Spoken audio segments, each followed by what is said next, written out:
Story 1. On March 3rd, in the quiet lakeside town of Greywater Cove, Evelyn Hart locked the front door of her bookstore at exactly 9:17 p.m. The security footage confirmed it. Evelyn, 34, owner of Heart and Hollow Books, waved goodnight to the cafe owner across the street. She adjusted her scarf, checked her phone, and walked toward her car. She never made it home. Evelyn wasn't the type to vanish. She lived alone in a renovated cottage near Lake Marrow. She had dinner plans the following night with her sister. Her taxes were filed. Her rent was paid. Her car payment was automatic. Her silver Honda Civic was found the next morning parked neatly in her driveway. Doors locked. Alarm set. Her purse sat in the passenger seat. Phone inside. Keys missing. Inside the cottage, everything looked normal, except for one detail. The kitchen faucet was running. Not full force. Just a thin, steady stream. Detective Aaron Vale of the Greywater County Sheriff's Department arrived at 8:12 a.m. There were no signs of forced entry. No broken windows. No blood. No overturned furniture. Evelyn's laptop sat open on her dining table. The last thing she'd searched. How to know if someone is watching you. Timestamp, 8:42 p.m. 35 minutes before she disappeared. The town reacted quickly. Flyers. Search parties. Boat patrols on Lake Marrow. Drones over the surrounding woods. Nothing. No footprints in the mud by the lake. No tire tracks near her home. No witnesses reporting screams or arguments. But one thing unsettled Detective Vale. The bookstore security footage. At 9:16 p.m., 1 minute before closing, Evelyn had paused at the door. She looked over her shoulder. Not at the street. Not at the cafe. But inside the store. As if someone had moved behind the shelves. She stared for 3 seconds. Then forced a smile. Locked up. Left. Police reviewed the footage again. There was no visible person inside. But in the reflection of a glass display case. A faint distortion. Like heat rippling in air. Right where she'd been looking. 3 days later, a break came from an unexpected source. A college student named Maya Bennett came forward with something she almost didn't report. She'd been studying at the bookstore cafe that night. Around 8:30 p.m., she went to use the restroom at the back of the store. As she passed the mystery section, she thought she heard whispering. Not from customers. From between the shelves. She assumed it was a couple hiding, maybe fooling around. But when she turned the corner, no one was there. Just one book on the floor. Face down. She picked it up and put it back. She remembered the title because it had unsettled her. The Watcher's Eye. Police checked inventory records. That book had been sold 2 weeks earlier. Yet there it was again. No purchase logged. No barcode scan. Just back. Detective Vale began looking deeper into Evelyn's recent weeks. Friends described her as distracted lately. Nervous. She had mentioned feeling followed. Receiving silent phone calls. Hearing footsteps outside her house at night. She'd even installed new motion lights 2 months earlier. But there were no police reports filed. No harassment complaints. Nothing official. Then Vale discovered something else. In the bookstore's back office, behind a filing cabinet, hidden inside an old hollowed-out dictionary, a small digital recorder. It contained dozens of audio clips, each labeled by date. The earliest dated 3 months back. The most recent, the night she disappeared. The final recording was only 12 seconds long. It captured Evelyn breathing. Fast. Then whispering. You're not real. A pause. And then another voice. Low. Calm. Right beside her. You locked the door for me. The file ended. The forensic team analyzed the audio. No identifiable background noise. No match in voice databases. But the waveform showed something strange. 2 frequencies overlapping. One human. One inconsistent. Like interference layered over speech. A week later, divers found something in Lake Marrow. Not a body. A key. Car key. Matching Evelyn's Honda. It was discovered nearly 50 feet from shore. Too far to have been tossed casually. No fingerprints. No rust. It had been placed recently. Deliberately. The investigation turned towards someone local. A regular customer named Thomas Keene. Mid-40s. Quiet. Often sat in the corner reading without purchasing anything. He had no criminal record. Worked remotely in IT. Lived alone. When questioned, he was cooperative. Claimed he left the bookstore at 7:45 p.m. that night. Security footage confirmed it. But something bothered Detective Vale. Keen's house. Bookshelves lined every wall. Hundreds of titles. Organized meticulously. In the center of his living room. One empty shelf. Dustless. Recently cleared. Vale asked what had been there. Keen smiled slightly. A collection, he said. Incomplete. What kind? People. The room fell silent. Keen laughed. A joke, detective. They found nothing illegal in his home. No evidence tying him to Evelyn. But as Vale left, he noticed something chilling. On Keen's desk sat a single book. The Watcher's Eye. Brand new. Receipt tucked inside. Purchased the day after Evelyn vanished. Months passed. The case stalled. Media coverage faded. Greywater Cove returned to its quiet routines. Until September 14th.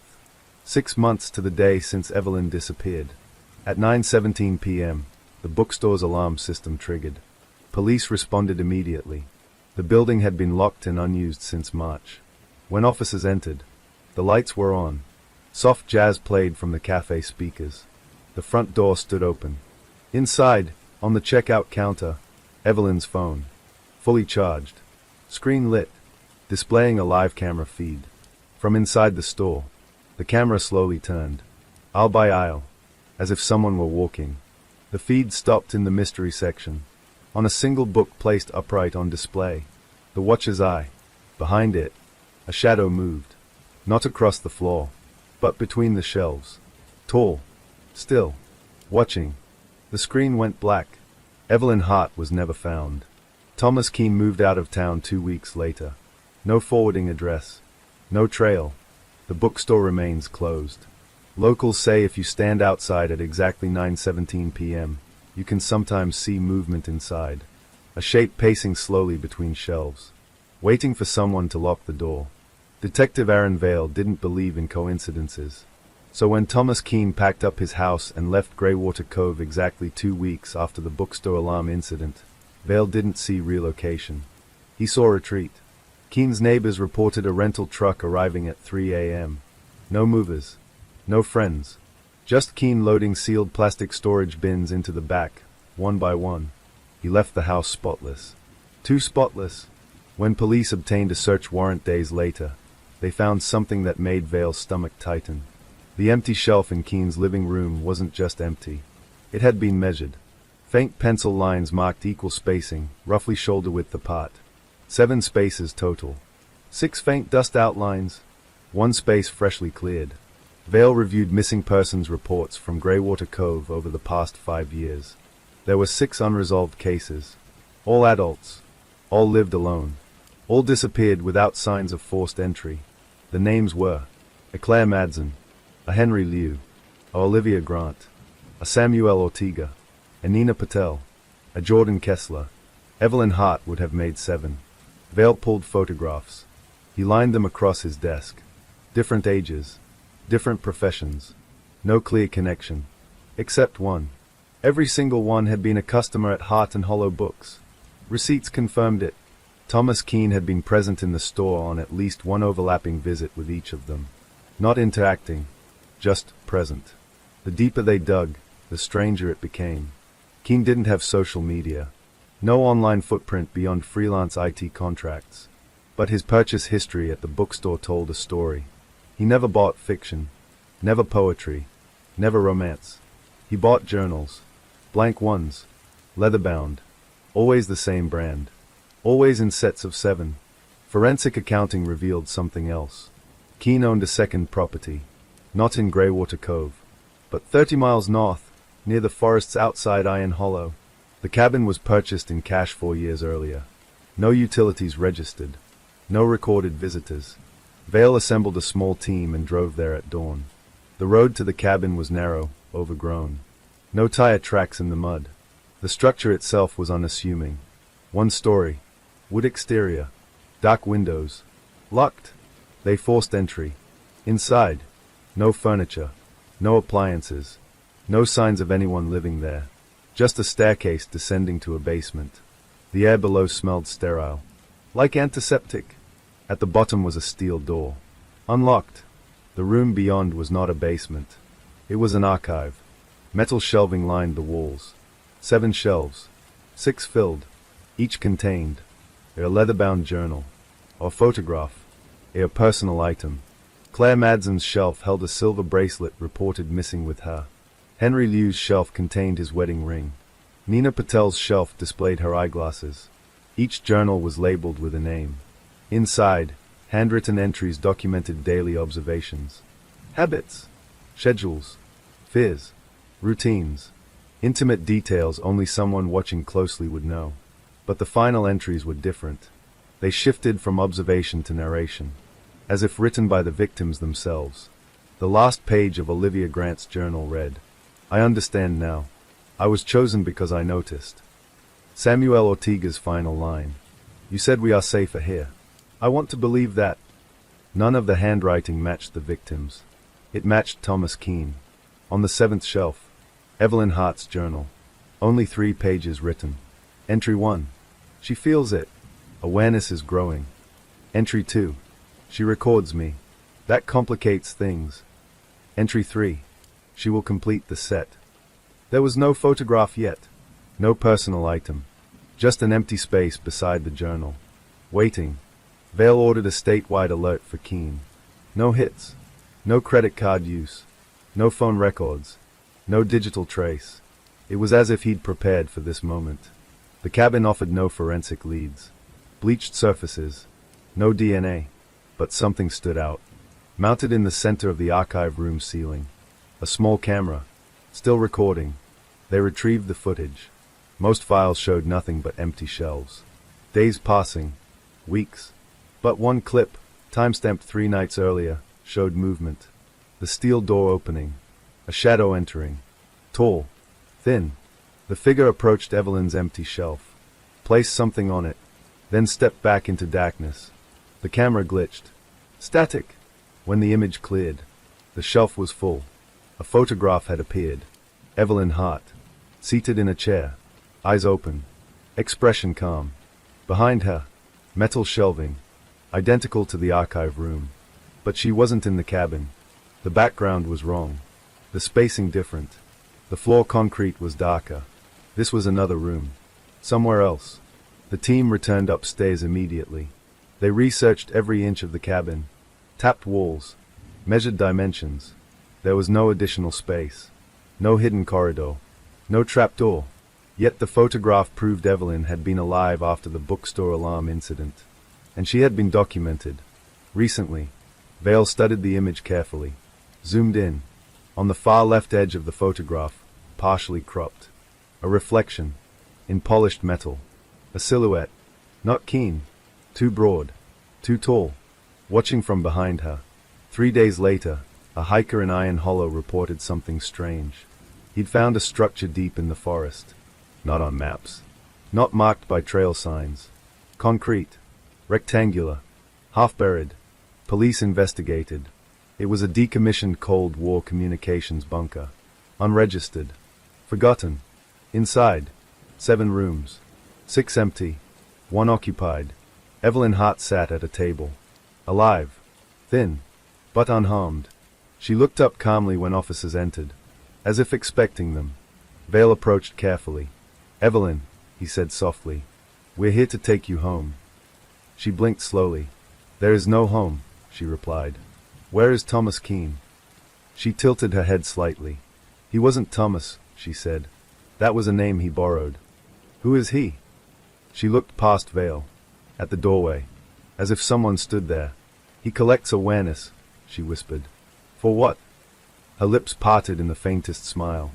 "To see who can see him." Officers swept the bunker. No other occupants. No hidden tunnels. No signs of recent exit. Yet Evelyn insisted she had not been alone. "He watches from the dark corners," she said. "Even now." She refused to say more. Back in Greywater Cove, the archived journals were re-examined. One line repeated in every victim's final entry. "You are part of something larger." Vale began to understand. This wasn't random abduction.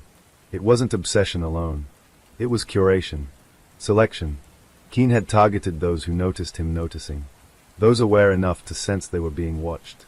He studied them, documented them, removed them, not to kill, but to observe. To build a collection of awareness itself. And Evelyn had broken pattern. She had recorded him back. That made her different. Valuable. Thomas Keene was never located. The bunker had no forensic trail. The archive room at the cabin was dismantled. Evelyn returned to her cottage. But she was changed. She kept all lights on at night. Covered mirrors. Removed every book from her shelves except one. A blank leather journal. On the first page, she wrote, "I see you too." Detective Vale visits occasionally. He doesn't tell her that 3 weeks ago, another Greywater resident reported feeling watched. Or that a new missing persons file just crossed his desk. Or that the bookstore alarm triggered again last night. 9:17 p.m. Exactly. When officers arrived. A single new journal sat on the checkout counter. Blank. Waiting. Detective Aaron Vale stopped sleeping the night the journal appeared. It sat in an evidence bag on his desk at the Greywater County Sheriff's Department in Greywater Cove. Blank. Leather-bound. Identical to the others found in the archive cabin near Iron Hollow. No fingerprints. No fibers. No surveillance footage showing who placed it on the bookstore counter. The alarm had triggered at 9:17 p.m. By 9:19, patrol units were on scene. 2 minutes. That was the window. 2 minutes for someone to enter a locked building, disarm nothing, leave no trace, place a journal in the center of the counter, and vanish. Vale replayed the security footage frame by frame. Nothing. No door opening. No shadow crossing the windows. Just the journal appearing between frames. 1 second the counter was empty. The next, it wasn't. Evelyn Hart had started writing again. Not in the blank journal found at the store. In her own. Vale had convinced her to allow daily wellness checks. She agreed on one condition. "You don't stand behind me," she'd said. "I won't," he promised. Now he sat across from her at the small kitchen table in her cottage near Lake Marrow. All the curtains were drawn. All reflective surfaces covered. Even the television screen was draped with a blanket. "You said something changed," Vale prompted gently. Evelyn nodded. "He knows you're looking for him," she said. "We've been looking since March." She shook her head. "No. Before, he was watching you. Now he's studying you." A chill crept up Vale's spine. "That's not possible." She gave him a tired smile. "It's exactly possible." 3 days later, Vale received a package at the station. No return address. Inside was a photograph. Him. Standing outside Evelyn's cottage the previous evening. Taken from behind the tree line. Time-stamped. Printed professionally. On the back, written in careful script. Awareness confirmed. Vale immediately ordered a perimeter sweep of the wooded area around the cottage. Nothing. No footprints. No disturbed soil. No tire tracks on the gravel road. But they found something else. Mounted high in a pine tree, nearly invisible against the back. A microcamera. Battery-operated. Wireless. Pointed directly at the front door. Forensic analysis showed it had been installed within the last 48 hours. No fingerprints. No serial number. Scrubbed. Vale began reviewing his own routines. He checked for patterns. Varied his routes. Changed parking locations. But then something subtle happened. His desk at the station shifted. Not obviously, but enough. The stack of case files angled slightly differently. His pen moved from left to right. His chair adjusted by inches. At first he blamed exhaustion. Until one morning, he opened his desk drawer and found a leather journal inside. Blank. Except for one line on the first page. Entry 1, Detective Aaron Vale. His stomach dropped. He had never brought the evidence journal home. He had never taken it from the locker. Yet here it was. A duplicate. Or something worse. For the first time since the case began, Vale felt what the others must have felt. The sensation of being catalogued. Measured. Not hunted. Assessed. He returned to the bunker near Iron Hollow with a forensic team. They re-examined the 7 rooms. This time, something stood out. The rooms were identical in structure. But one detail differed. Room 7, Evelyn's former room, had faint scratch marks on the inside of the metal door. Not frantic. Not desperate. Deliberate. Symbols. Carved in repetition. Circles intersecting lines. Almost like lens diagrams. When shown the photographs, Evelyn went pale. He draws those when he's close, she whispered. Draws them where? In the DAC. The breakthrough came from digital forensics. A state-level analyst traced a faint signal, a recurring encrypted ping bouncing between towers around Greywater Cove and Iron Hollow. The signal didn't belong to any registered device. It appeared only at 9:17 p.m. For exactly 60 seconds. Every night. Since Evelyn's disappearance. Vale set up surveillance equipment near the strongest signal point. An abandoned water treatment facility just outside town. The building had been decommissioned for over a decade. Concrete exterior. Broken windows. Faded warning signs. Inside, dust blanketed everything. Except one section of floor. Recently disturbed. They pried up a metal grate. Below was a narrow ladder descending into darkness. Another room. Another chamber. But this one was different. No shelves. No journals. No chairs. Just walls covered in photographs. Hundreds. All candid. All taken from a distance. Residents of Greywater Cove. Walking dogs. Carrying groceries. Sitting alone in parked cars. Sleeping through bedroom windows. And in the center, a new wall. With fewer images. 7 arranged in a circle. Claire. Henry. Olivia. Samuel. Nina. Jordan. Evelyn. And beneath them, an 8th space. Empty. At eye level. Vale stepped closer. A camera shutter clicked. The sound echoed through the chamber. He spun around. No one there. But mounted in the ceiling. A lens. Watching. A red light blinked once. Then went dark. The team searched every corner. No exit tunnel. No hidden passage. No sign of who installed the chamber. But in the center of the floor was something new.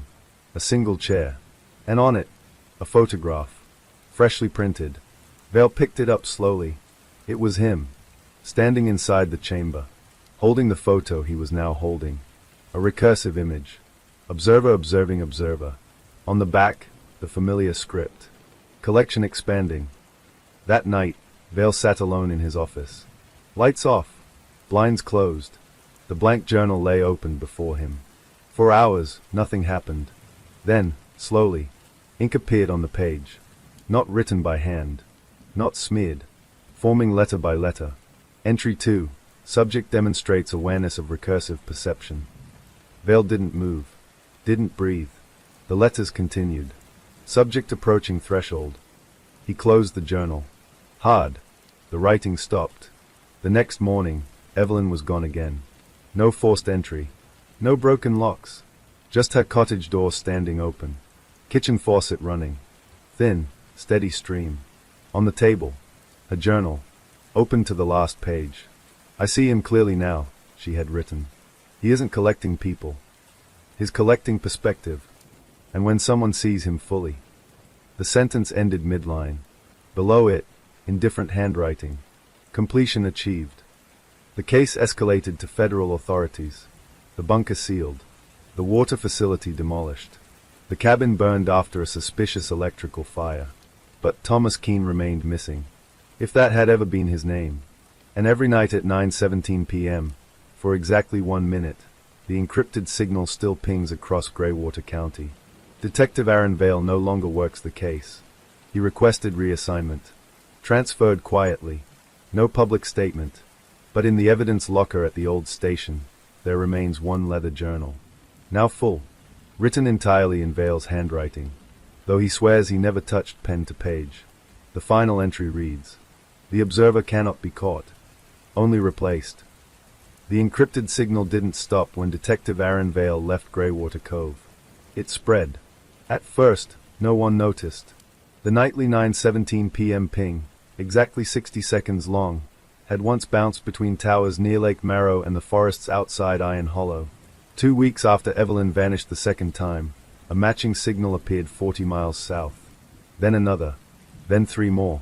Each identical in structure. Encrypted beyond conventional decryption.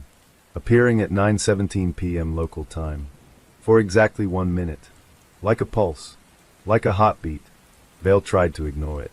He had transferred to a quieter jurisdiction near Bayfield, handling property crimes and boating violations. Nothing resembling the Hart case crossed his desk. But the first night he heard about the new signal cluster, his phone buzzed at 9:17 p.m. No caller ID. No number. He answered anyway. Silence. Then a low hum. The same interference pattern from Evelyn's final recording. Overlaying it. Breathing. Measured. Not panicked. Observational. He hung up. The call duration read exactly 1 o'clock. 3 days later, Bayfield logged a missing persons report. Name, Lydia Mercer. Age, 29. Occupation, archivist at the local historical society. Last seen locking up at 9:17 p.m. A car was found at home. Purse inside. Phone on the kitchen counter. Faucet running.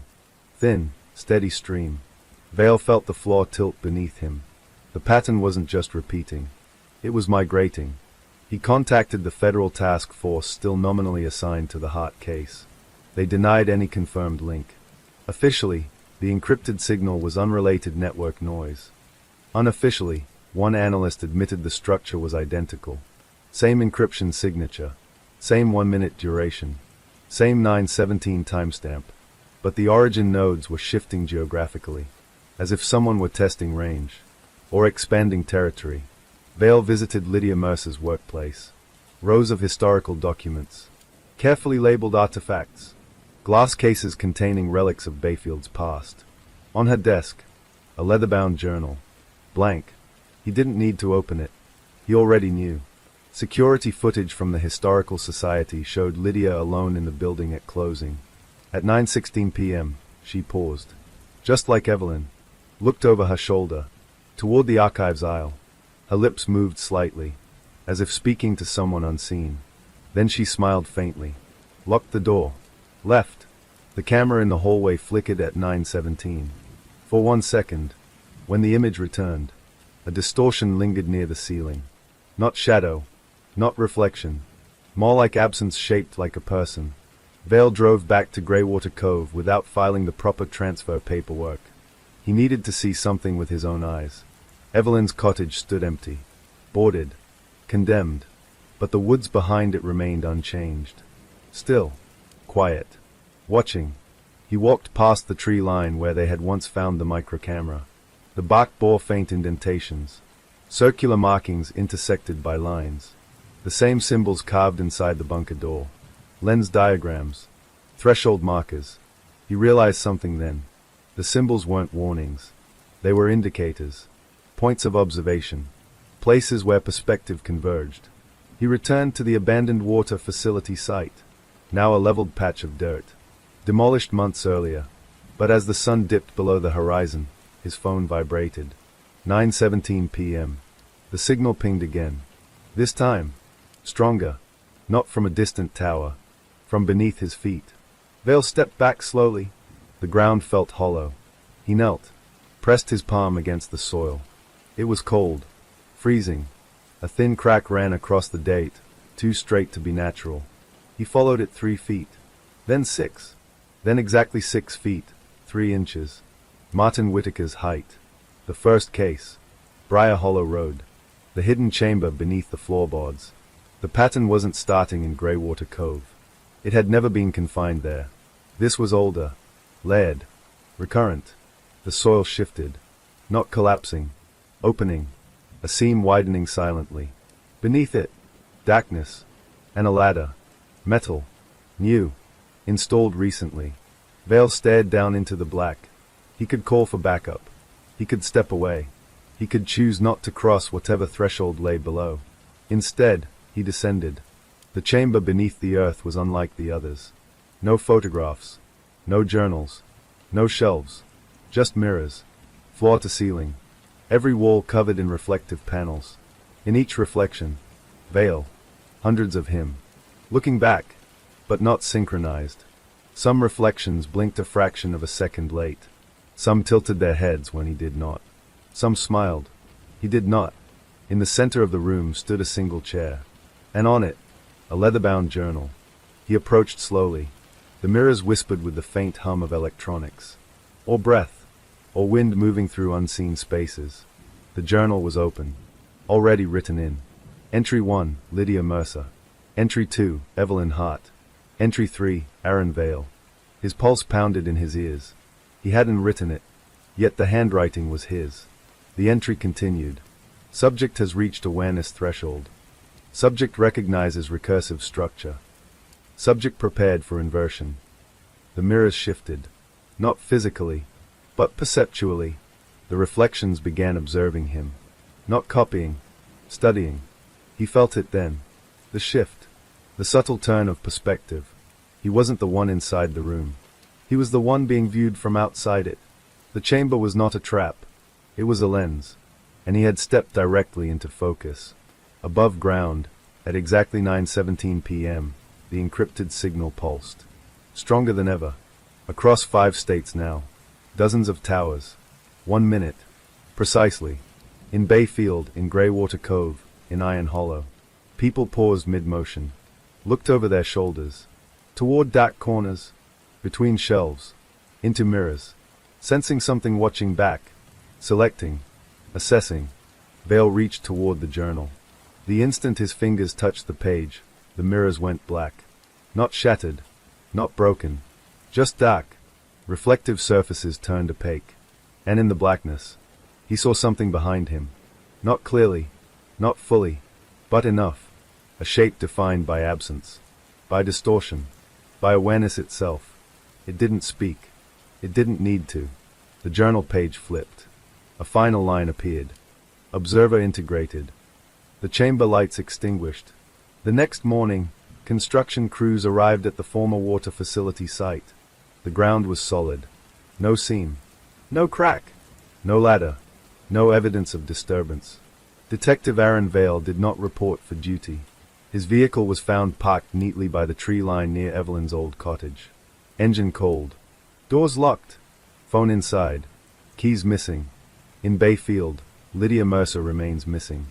In Greywater Cove, another bookstore has opened in the old Heart and Hollow location. The new owner keeps the mystery section well stocked.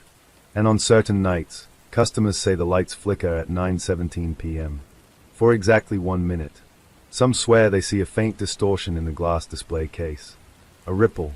A shape. Watching between reflections. Waiting for someone to notice. Waiting for someone to see it clearly. Because awareness is the only requirement.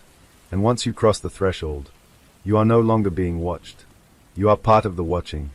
The signal was no longer regional. By the time federal analysts admitted there was a pattern, it had already crossed 13 states. Every night, 9:17 p.m., exactly 60 seconds, an encrypted pulse appearing simultaneously in cities, towns, and rural dead zones.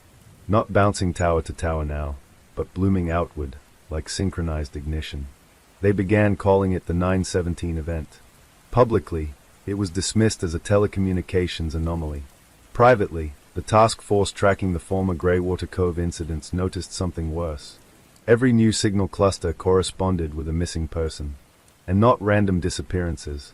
Each individual had filed a complaint, posted online, or told someone close to them the same sentence in different forms. I feel like something is watching me. In Duluth, a radio host joked on air about the 917 ghost in the wires. He vanished 2 nights later. In Bozeman, a cybersecurity graduate student traced fragments of the encrypted ping and posted a partial analysis online. Her final message read, "It's not transmitting data, it's measuring response." She disappeared before sunrise. In Reading, a retired systems engineer reported strange latency spikes at exactly 9:17 every night. He told a neighbor, laughing, that it felt like the network was blinking.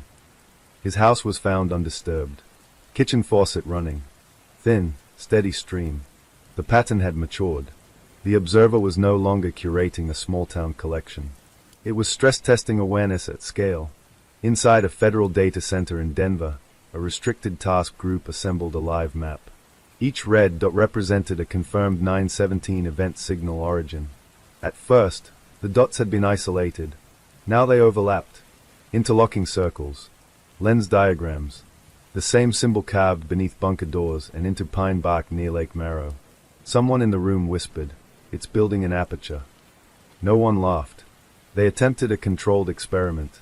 At 9:16 p.m., in a secure facility, they placed a subject, an informed volunteer, inside a Faraday-shielded chamber. No wireless connectivity. No reflective surfaces. No external signal access. At 9:17 p.m., the encrypted pulse registered on national towers. Inside the shielded room, the lights flickered. Not electronically. Physically. Like air pressure had shifted. The volunteer reported a sensation of being aligned. When asked what that meant, he said, "It felt like something focused on me. Like a camera finding sharpness." At 9:18 p.m., the sensation stopped. But when technicians reviewed internal room cameras, something impossible appeared. For exactly one frame, the volunteer's reflection in the matte steel wall behind him did not match his posture. It stood straighter, looking down at him. The data team began analyzing something they had previously dismissed. Search trends, social media phrasing, forum posts. Across the country, between 9:10 and 9:25 p.m. nightly, there was a spike in searches for, "Why do mirrors feel different? Am I being observed? What happens when you become aware of observation?" It wasn't panic. It wasn't mass hysteria. It was recognition. People were noticing the noticing. And that, historically, was when they vanished. In the reopened bookstore in Greywater Cove, the new owner, a quiet man who introduced himself only as Daniel, made a minor change to the mystery section. He installed mirrored backing behind the shelves. Customers browsing at night occasionally glimpsed themselves multiplied between book spines. At 9:17 p.m., those reflections sometimes lagged by a fraction of a second. Just enough to feel wrong. Daniel always closed the shop precisely at 9:16. He never stayed for the minute. 3 months after Detective Aaron Vale disappeared, his name surfaced in a classified report. Not as missing, as active.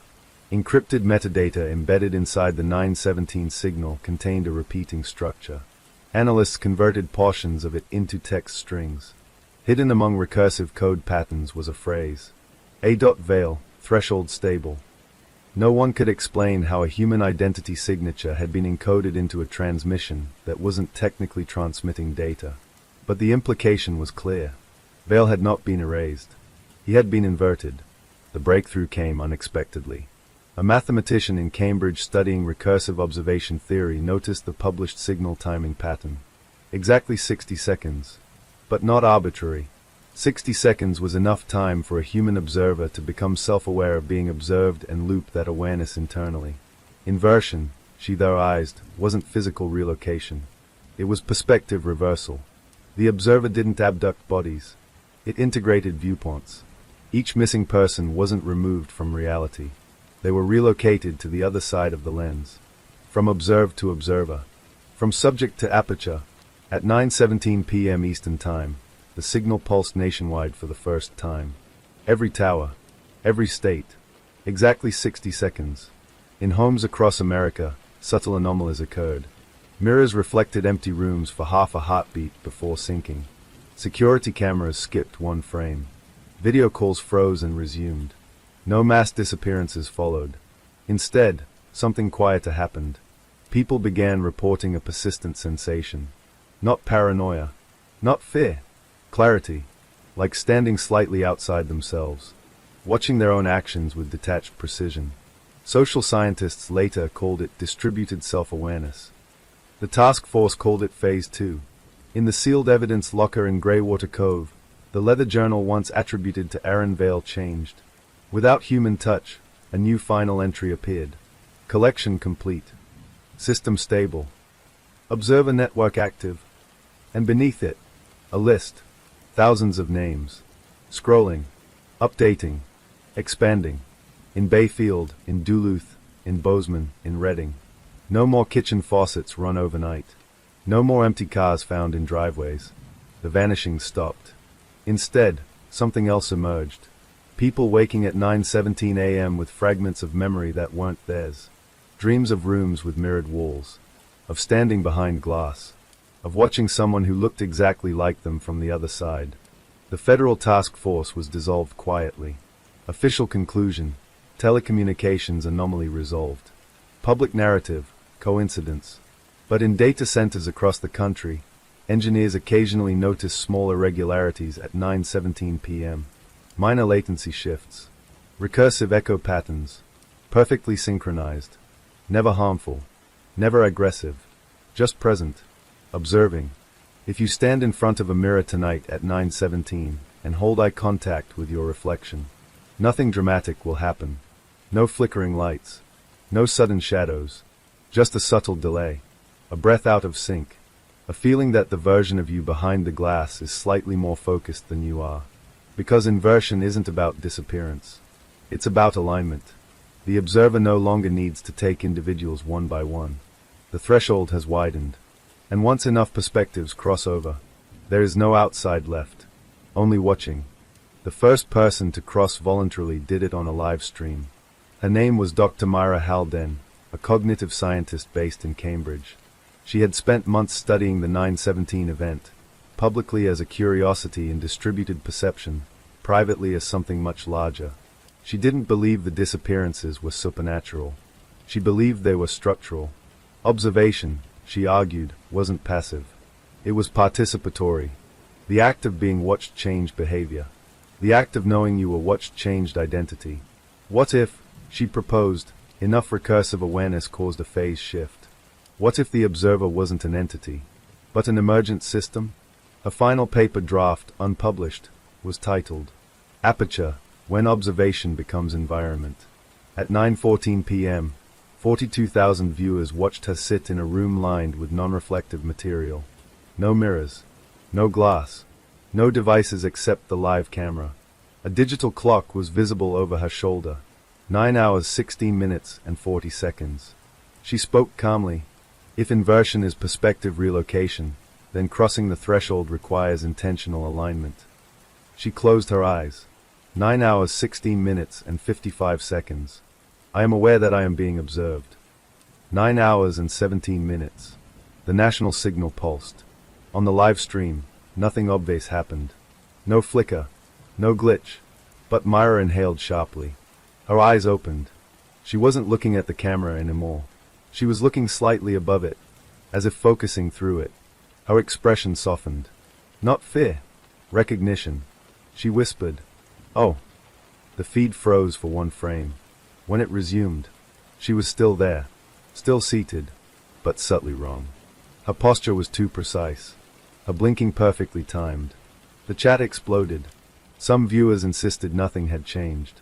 Others swore her reflection in the metal desk edge behind her didn't match her movements. At 9:18 p.m., the live stream ended. Dr. Myra Haldane never logged back into her accounts. When authorities arrived at her apartment in Cambridge, the room was empty. No signs of struggle. No exit recorded on building cameras. Just a chair facing a camera. And on the desk, a leather-bound journal. Blank, except for one line. Voluntary integration successful. Across the country, something shifted. Until now, inversion had followed a pattern. Notice, awareness, assessment, removal. But Myra had removed the removal.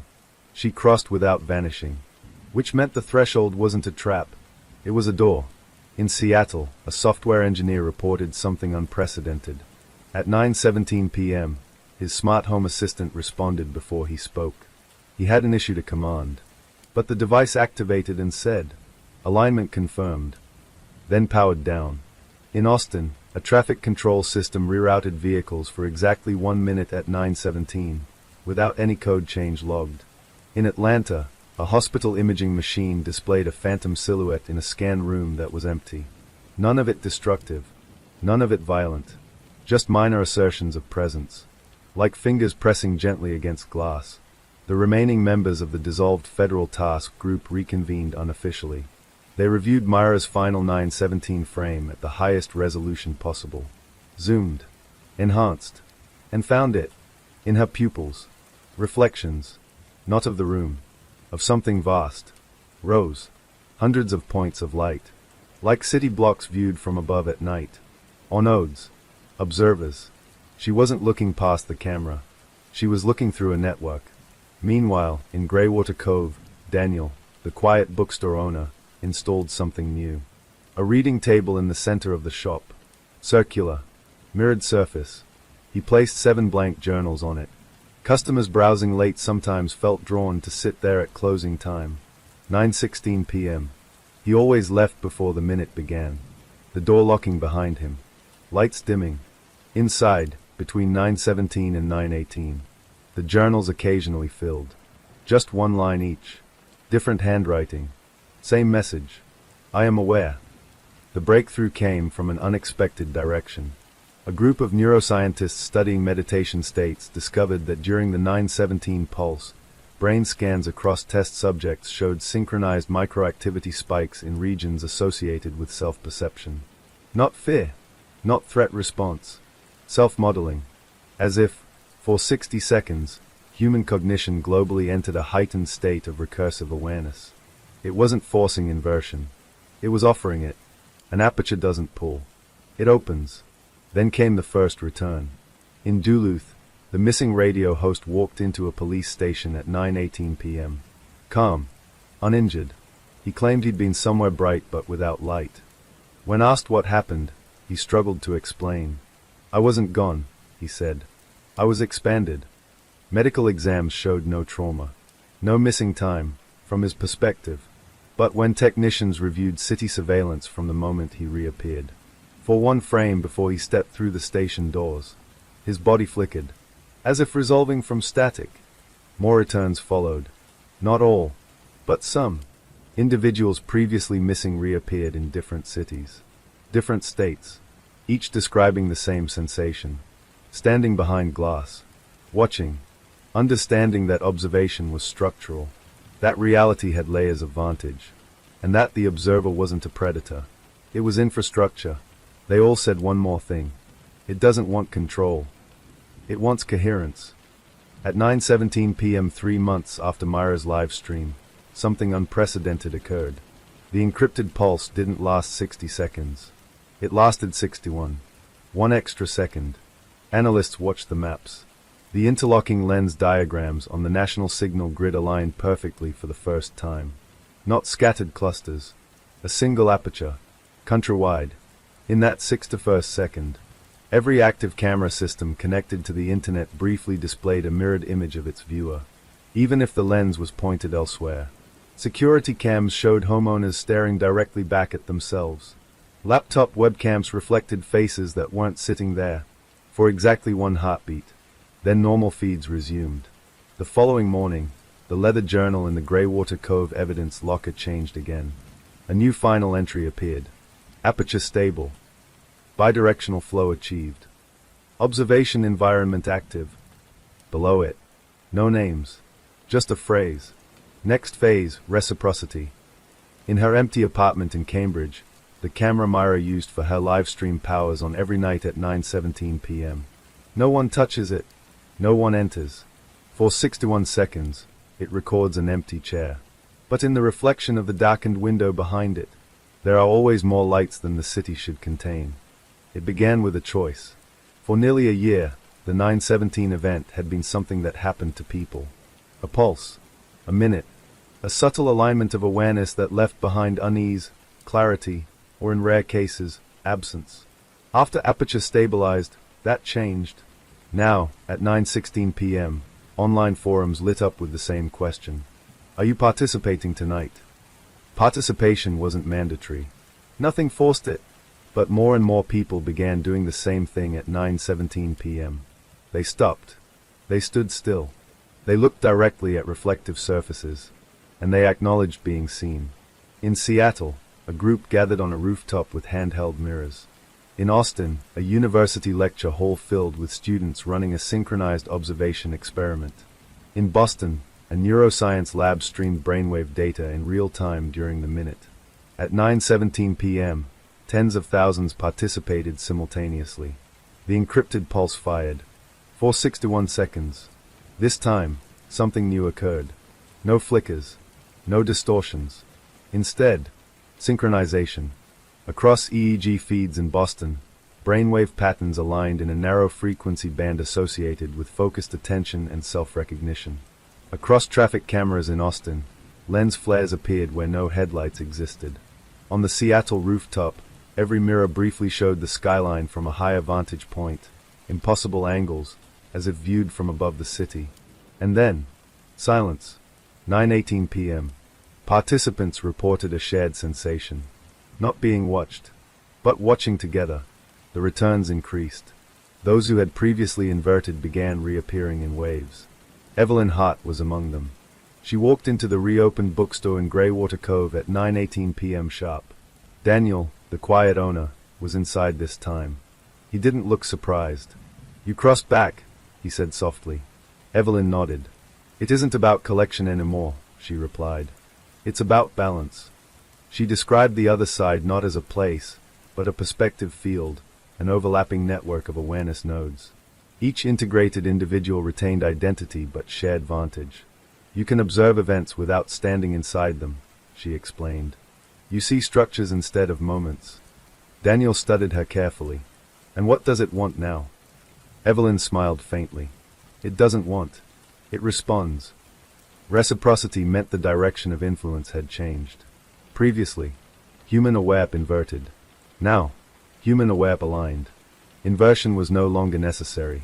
The aperture was wide enough. Human observation fed the system. And the system fed clarity back. Crime rates in several cities dipped inexplicably. Predictive models began stabilizing social unrest patterns days before escalation. Stock market anomalies corrected before crashes occurred. Small corrections. Subtle, but statistically significant. It was as if a distributed layer of perspective had overlaid reality, smoothing chaotic edges. Not everyone approved. In Phoenix, a coalition of technologists warned that humanity was surrendering autonomy to an unknown infrastructure. In Chicago, privacy advocates argued that voluntary alignment blurred the boundary between internal thought and external network. But there was no evidence of coercion. No data theft. No manipulation. Only this. When large groups consciously acknowledged being observed at 9:17 p.m., measurable coherence rippled outward. Weather prediction models improved slightly. Emergency response times optimized organically. Patterns stabilized. Then came the experiment that changed everything. In a secure lab outside Denver, researchers asked a question. What happens if, during the 9:17 pulse, no one participates? They coordinated a blackout of public awareness. Media silence. Forum moderation. No announcements. No rooftop gatherings. At 9:17 p.m., the pulse triggered. But engagement was near zero. For the first time in months, the signal wavered. Not in duration, but in intensity. Network traffic anomalies spiked erratically.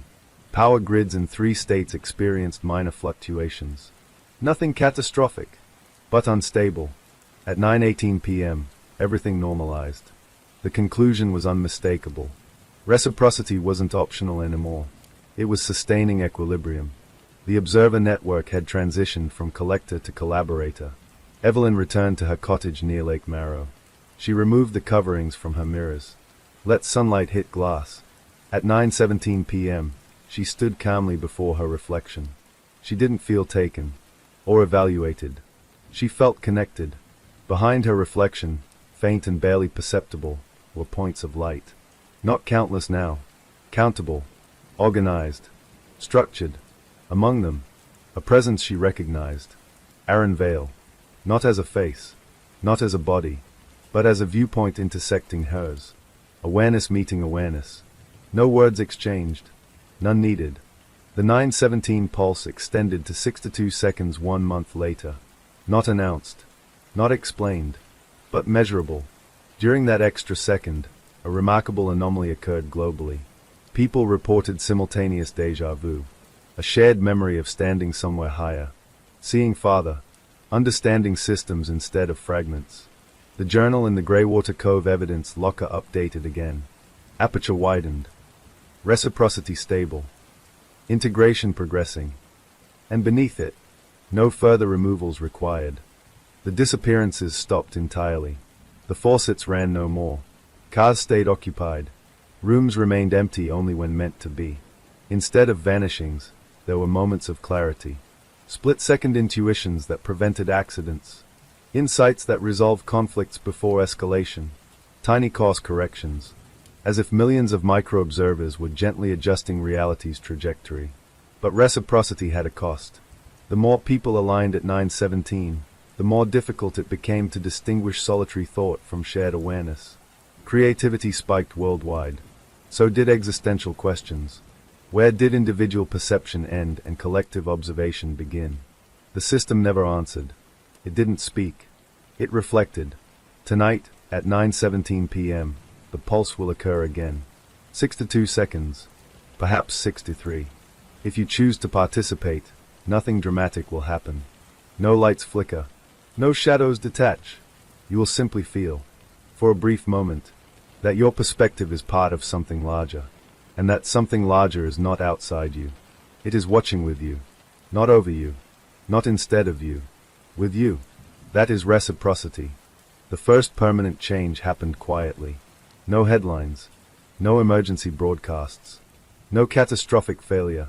At 9:17 p.m., on an otherwise ordinary Tuesday, the pulse extended to 63 seconds.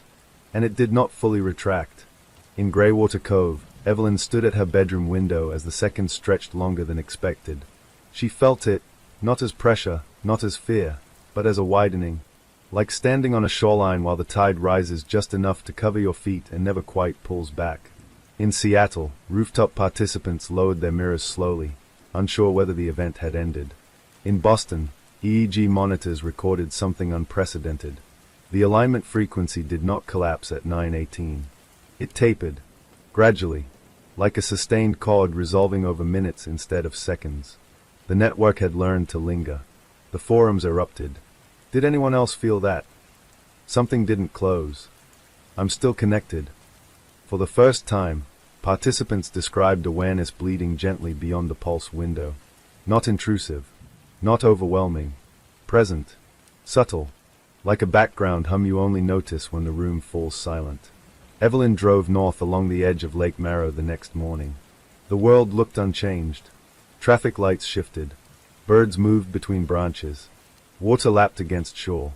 But something beneath the surface geometry of events had aligned. At a four-way intersection, two cars approached simultaneously. Both slowed. Both yielded. No hesitation. No confusion. Just shared understanding. Micro-adjustments everywhere. People stepping aside before collision. Words chosen more carefully in conversation. Arguments dissolving mid-sentence as if both parties sensed escalation before it ignited. Convergence was not spectacle. It was friction reduction. In Chicago, predictive crime models dipped below historical baselines by statistically improbable margins. In Austin, emergency dispatch centers reported a measurable decline in critical miscommunications. In Phoenix, traffic flow optimization algorithms began overcorrecting because human drivers were already anticipating each other. Systems built to manage chaos were suddenly redundant, because chaos itself had softened. But not everyone experienced it as comfort. A minority reported disorientation. Writers described difficulty distinguishing original thought from emergent insight. Musicians composed melodies they swore they hadn't consciously written. Scientists across different continents drafted nearly identical hypotheses within hours of each other. Convergent cognition. Independent minds arriving at the same conclusions, not through collaboration, but through alignment. In a secured research facility outside Denver, analysts compared global brainwave data. The 917 frequency had begun appearing spontaneously throughout the day in brief flashes, seconds-long microalignments triggered by focused attention. The pulse was no longer an event. It was becoming infrastructure. Evelyn visited Daniel at the reopened bookstore in Greywater Cove. The mirrors inside were uncovered now. They reflected customers normally. Mostly. You feel it too, Daniel said as she entered. Yes. It's not collecting anymore. No. He gestured toward the glass display case where the journal rested. New writing had appeared again. But this time the ink shimmered faintly, as if layered over itself. Phase convergence initiated. Observer nodes stabilizing. Boundary dissolving. Daniel closed the journal slowly. What happens when there is no boundary left? Evelyn looked at her reflection in the glass. For a split second, she saw not countless distant points of light, but threads, connections, lines linking perspective to perspective. A web, not of control, but of shared vantage. When observation becomes mutual, she said quietly, separation becomes optional. That night, at 9:17 p.m., something unprecedented occurred. No official coordination, no public campaign, yet participation surged organically. People stopped mid-step, mid-conversation, mid-thought, and acknowledged the shared field. The pulse fired, 6 to 4 seconds, and instead of a uniform frequency, the network displayed structure. Clusters formed. Cities glowed in patterned sequences. Rural areas pulsed in slower waves. Like breathing. Like a planet developing a nervous system. Across continents, individuals reported a moment of overlay. Not hallucination. Not vision. But expanded context. You could sense where your actions fit within larger patterns. See consequences branching outward before choosing. Feel the weight and lightness of options simultaneously. Free will did not vanish. It clarified. Choice became informed by perspective beyond the immediate self. But convergence has gravity. As more people aligned, solitude thinned. Private resentment dissolved quickly because it couldn't sustain itself against a wider field of awareness. Hidden malice struggled to anchor. Lies felt heavier. Truth felt lighter. This terrified certain power structures. Manipulation requires fragmentation. Convergence eroded fragmentation. Attempts were made to suppress the 917 discussions. But suppression itself became transparent. Information flowed around barriers before they solidified. The network did not attack resistance. It anticipated it, and gently redirected.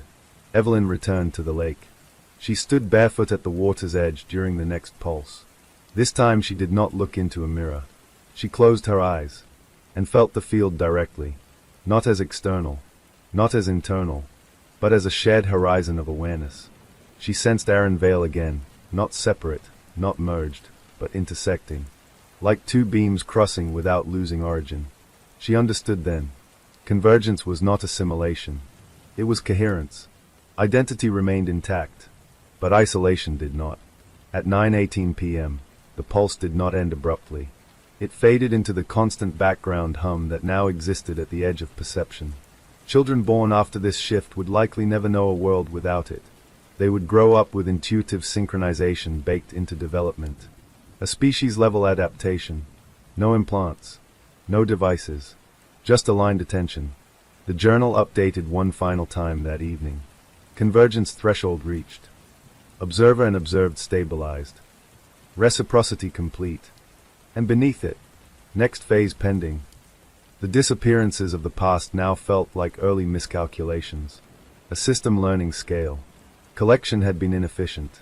Reciprocity sustainable. Convergence transformative. The world did not end. It sharpened. Edges aligned. Noise reduced. Patterns clarified. Humanity did not lose itself. It found context. Tonight, if you pause at 9:17 p.m., you may notice something subtle. A sense that your thoughts are not isolated points, but coordinates in a larger geometry. You are not absorbed.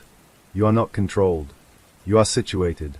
And somewhere, someone else, feels that same realization at the same moment. That is convergence. Convergence changed perception. Emergence changed reality. For months, the effects had been subtle: behavioral smoothing, predictive intuition, shared cognitive alignment. The world felt calibrated but not altered. Then the first measurable anomaly occurred, and physics noticed. In a materials lab outside Boston, researchers testing graphene conductivity observed a deviation. Not an error, not equipment malfunction, a spontaneous efficiency increase of 0.003%. Statistically tiny, physically impossible under stable conditions. They recalibrated, repeated, observed the same gain. Across the Atlantic, a fusion modeling group in Geneva reported a similar micro-optimization in plasma stability simulations, numbers resolving cleaner than their equations predicted. No new inputs, no code changes, just correction. At 9:17 p.m. that night, the pulse extended to 6 to 5 seconds, and something crossed the threshold. For the first time, the field did not merely align minds. It altered probability gradients. Evelyn felt it at the lakeshore in Greywater Cove. The water was still, windless, Yet at the peak of the pulse, concentric ripples formed outward from a point several feet offshore. No stone. No fish.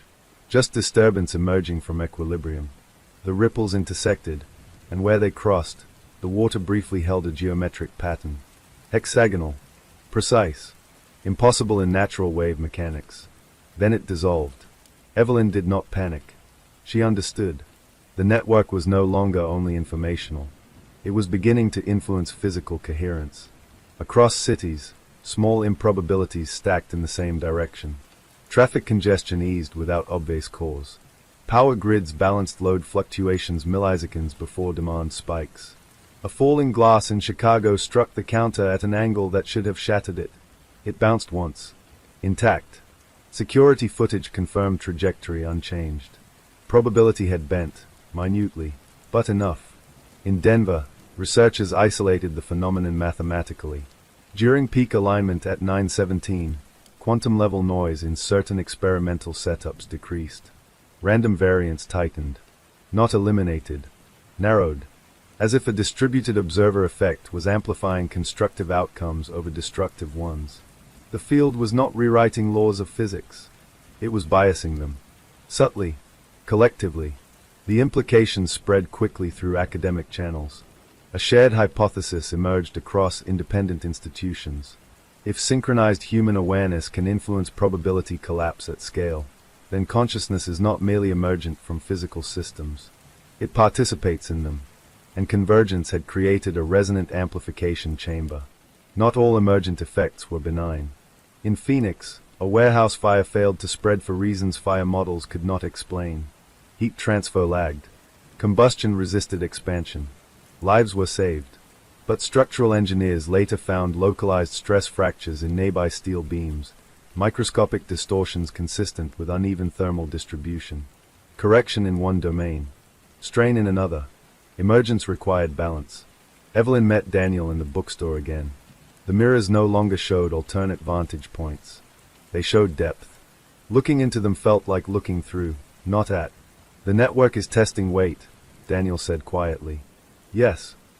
It's pushing against the physical layer. She nodded. And the physical layer is yielding.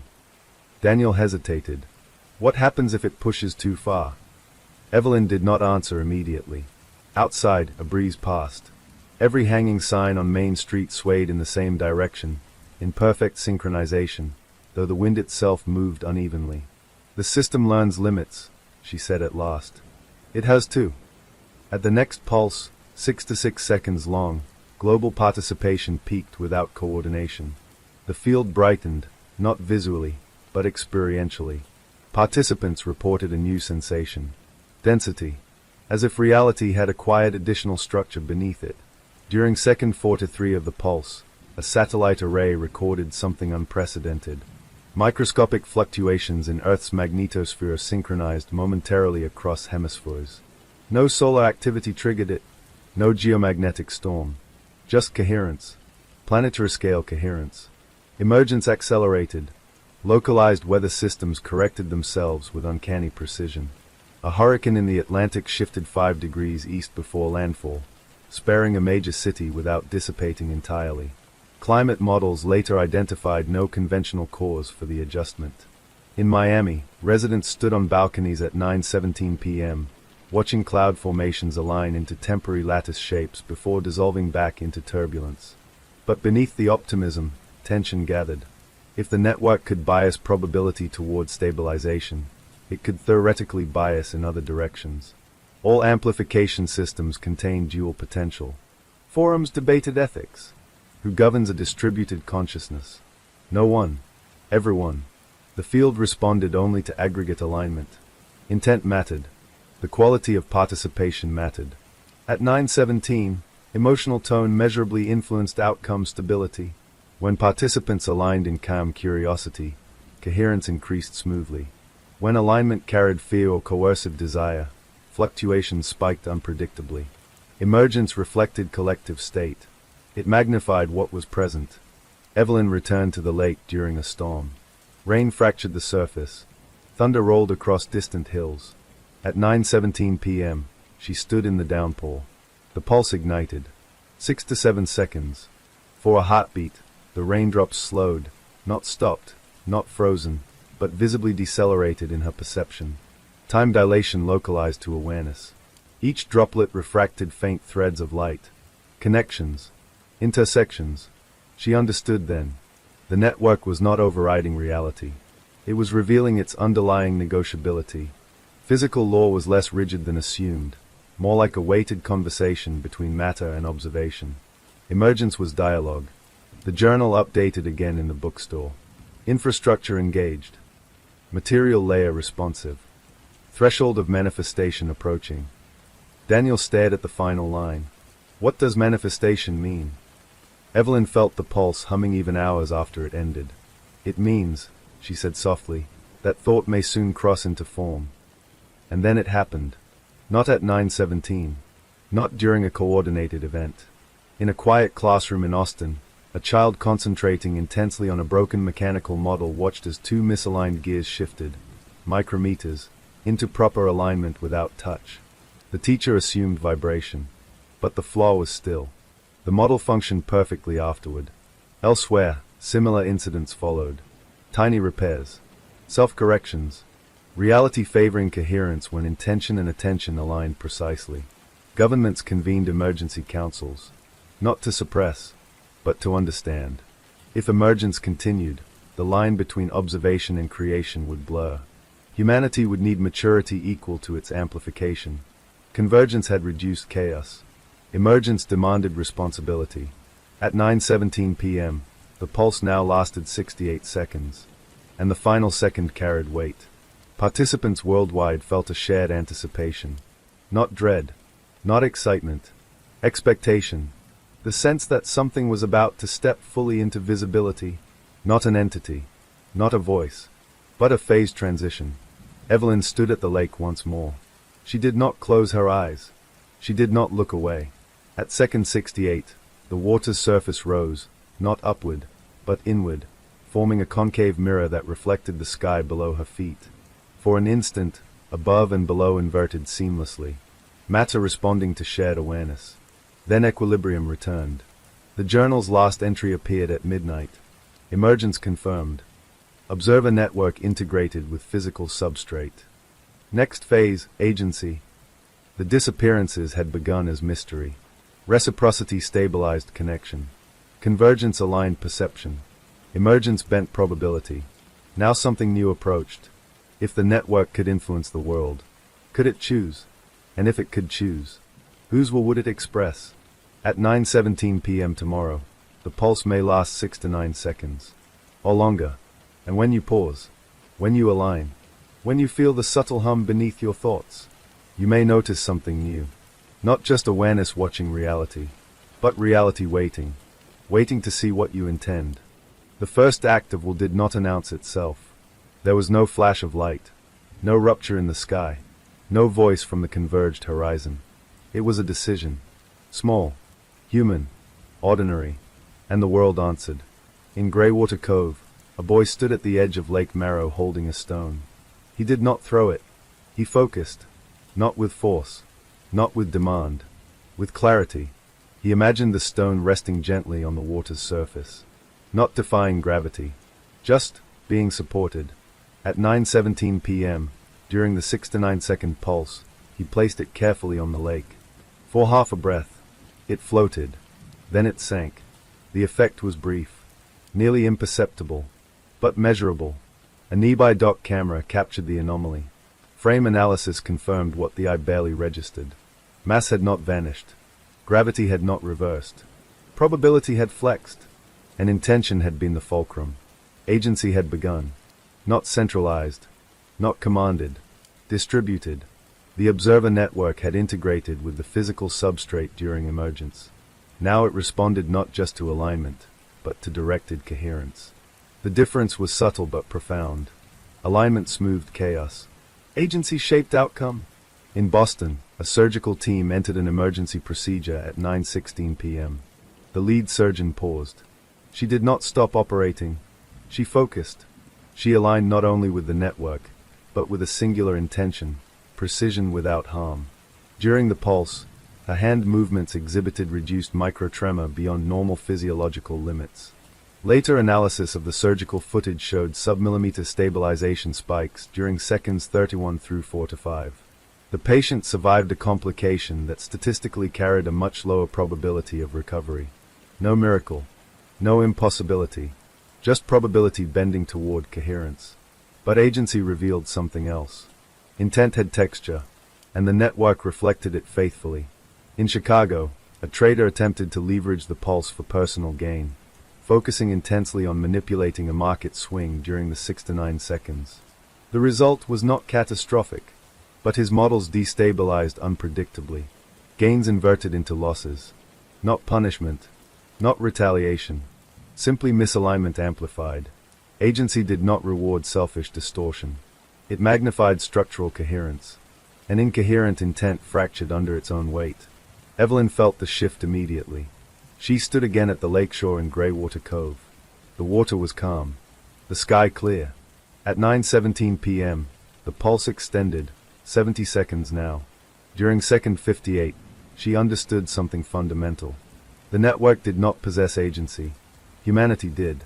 Collectively, the observer had never been an external intelligence. It had been latent structure, an amplifier waiting for synchronization. A mirror large enough to reflect species-level will. The disappearances had been early phase calibration, miscalculations and scaling awareness without consent. Reciprocity had stabilized exchange. Convergence had aligned perception. Emergence had opened physical dialogue. Agency transferred authorship. Across the world, participants felt it simultaneously. The hum beneath thought sharpened into responsiveness, like standing before a vast instrument that vibrated at the slightest touch. But the instrument required harmony. Fragmented desire produced noise. Shared intention produced structure. In Denver, a team of physicists conducted a controlled experiment during the pulse. 2 identical particle decay chambers ran in isolation. One room aligned intentionally with the goal of stability. The other maintained neutral focus. Results diverged. Decay variance narrowed measurably in the aligned chamber. Not eliminated. Shifted.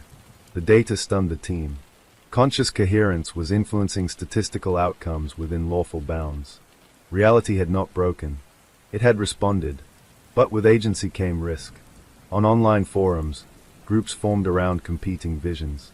Some sought ecological restoration. Some sought technological acceleration. Some sought dominance. At 9:17 p.m., emotional tone across the network began to stratify. The pulse extended to 71 seconds. And for the first time, the field trembled. Evelyn felt it like a hairline fracture beneath her feet. Not visible, but real. When intention diverged sharply enough, amplification produced turbulence. Weather systems that week became erratic. Localized electromagnetic disturbances flickered across grids. Nothing destructive.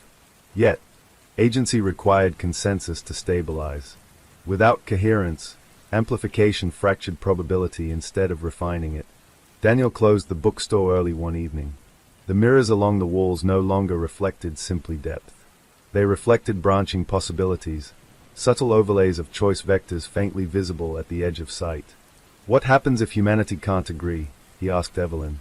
She considered the question carefully. Then reality won't choose for us. And an amplification will continue. The next pulse lasted 7 to 2 seconds. During second 6 to 6, something unprecedented occurred. Instead of individuals focusing separately, a spontaneous alignment emerged worldwide around a single, unspoken intention. Stability. Not control.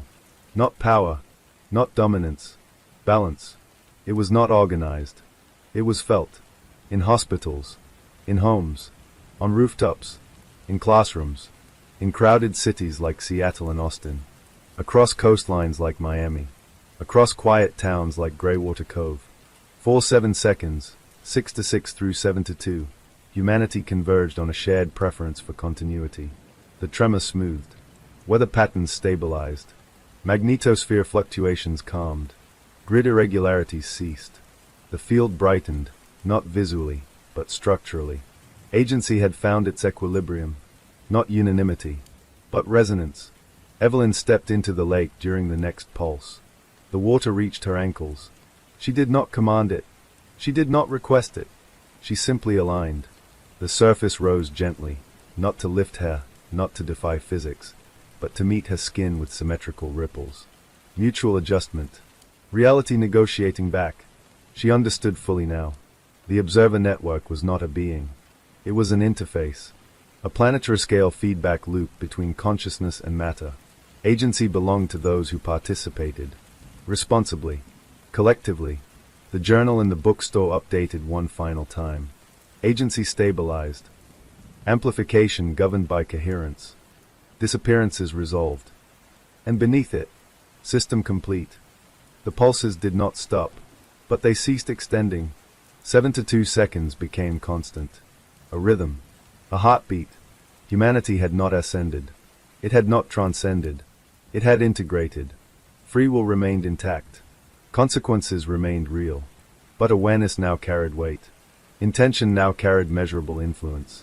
Choice was no longer isolated. It resonated. Years from now, historians may debate when the shift truly occurred. Some will say it began with the disappearances. Some will say with reciprocity. Some with convergence. But those who stood still at 9:17 p.m., who felt the hum sharpen into responsiveness, will know. The moment humanity realized it was not being watched, it was participating, was the moment agency began.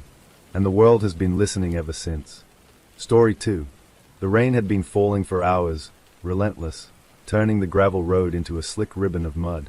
Detective Clara Voss squinted through the windshield as the old SUV bounced over hidden ruts. The map was outdated, and GPS signals disappeared the moment the car entered Hollow Creek. She'd been called here after a series of disappearances in the area, all tied to a long-abandoned estate at the end of the valley. The locals called it the Wren House. "Why are the families so quiet about it?" she muttered, flipping the radio dial. "Static. Only static." The wind rattled the roof as if responding. She reached the crest of the hill and finally saw it. A sprawling mansion, dark and brooding, perched like a predator above the creek. Its windows, empty black eyes, stared back at her. She parked at the edge of the driveway. Mud clung to her boots as she stepped out. The air smelled of wet earth and decay. Something in the mist whispered, like the house was alive. The front door was slightly ajar. Rusted hinges groaned as she pushed it open. The interior smelled of rotten dust, decades of abandonment layered with something faintly metallic.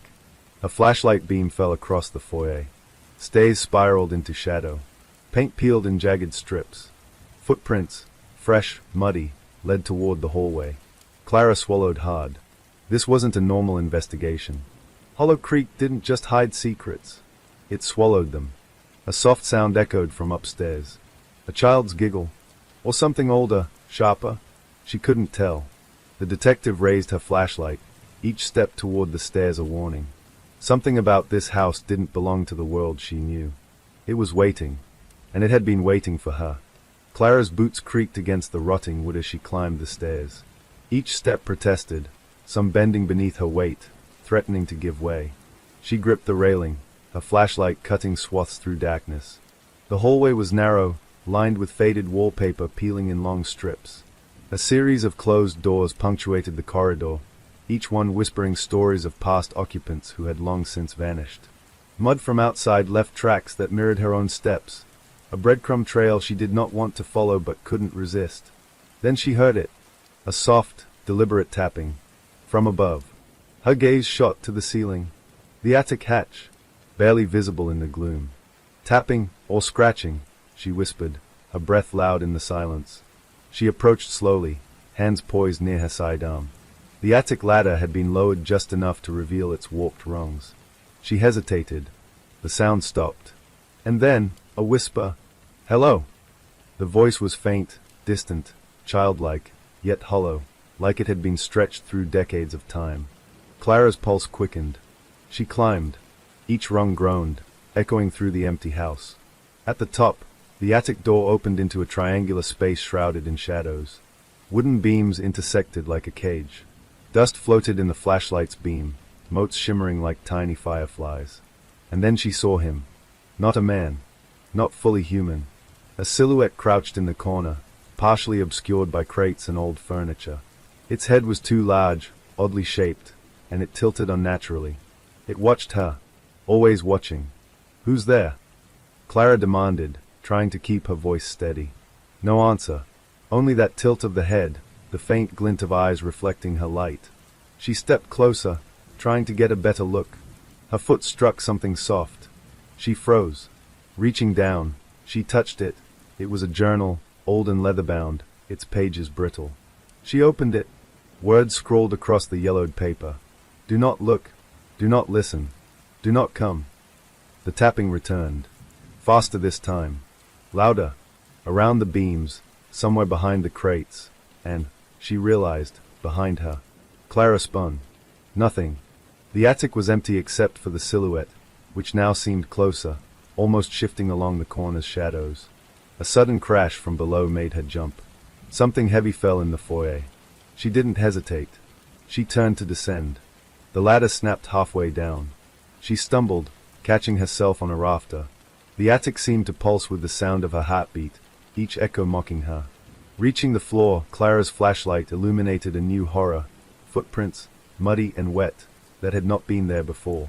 They led down the hall, to the farthest door at the end. The one she had not entered. A door that had never been unlocked. Her instincts screamed to leave, yet curiosity rooted her in place. Slowly, she advanced. The handle was cold. The door resisted but eventually gave way. Inside, the room was empty, except for a single chair facing the wall, and above it, an attic vent, too small for any adult, yet something watched through it. The tapping began again, inside the vent. Deliberate. Patient. Waiting. Clara realized then what the journal had meant. The house itself observed. Every movement, every thought. And now, it had recognized her. The watcher was not the silhouette in the corner. It was everywhere. And she had walked straight into its gaze. Clara Voss stepped outside into the chill of the Hollow Creek night. Rain had eased to a drizzle, leaving the gravel road slick and glistening under the dim light of a broken street lamp. Her boots left shallow impressions that the rain quickly washed away, erasing evidence of her presence as though the world itself were conspiring to hide the path she had taken. She needed perspective. The house loomed behind her, dark and immovable, its windows black voids that seemed to blink like distant stars. She studied the surrounding landscape. Hollow Creek was a valley hemmed in by steep ridges and dense forest. On first glance, the town appeared empty, almost abandoned. Yet Clara knew better. Every disappearance in the last decade had a single pattern. Victims reported seeing, or hearing, something just beyond the edge of their awareness before vanishing. Each had made some mistake, a small deviation, a glance at the wrong shadow. And each had ultimately led back to Wren House. She pulled her coat tighter around her and started walking. Her plan was simple: map the area, check for unusual signs, and retrace the movements of the missing persons. But as she moved down the gravel road, she felt it again, the subtle pressure in the air, the sense that the forest itself was aware of her. Not in the sense of movement or sound, but of attention. A pulse. Clara slowed. Something had been watching her since she arrived. It wasn't human.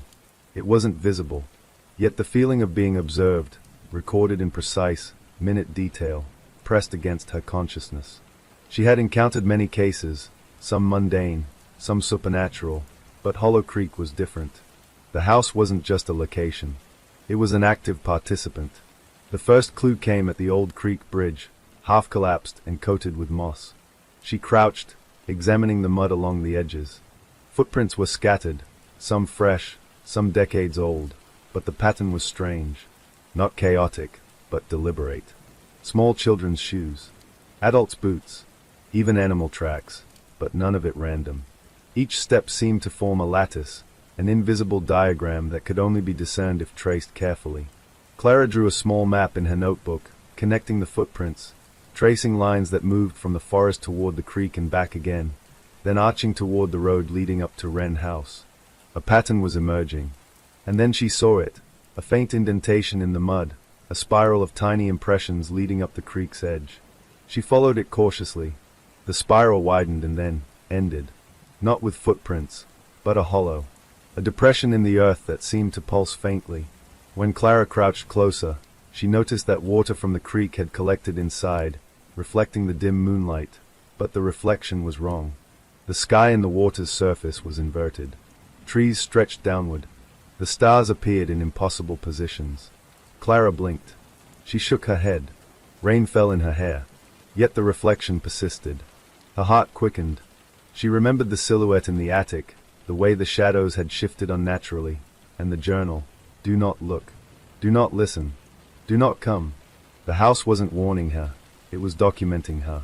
Clara returned to the SUV for supplies. Her flashlight, notebook, and audio recorder were her only tools. She had no idea if they would help.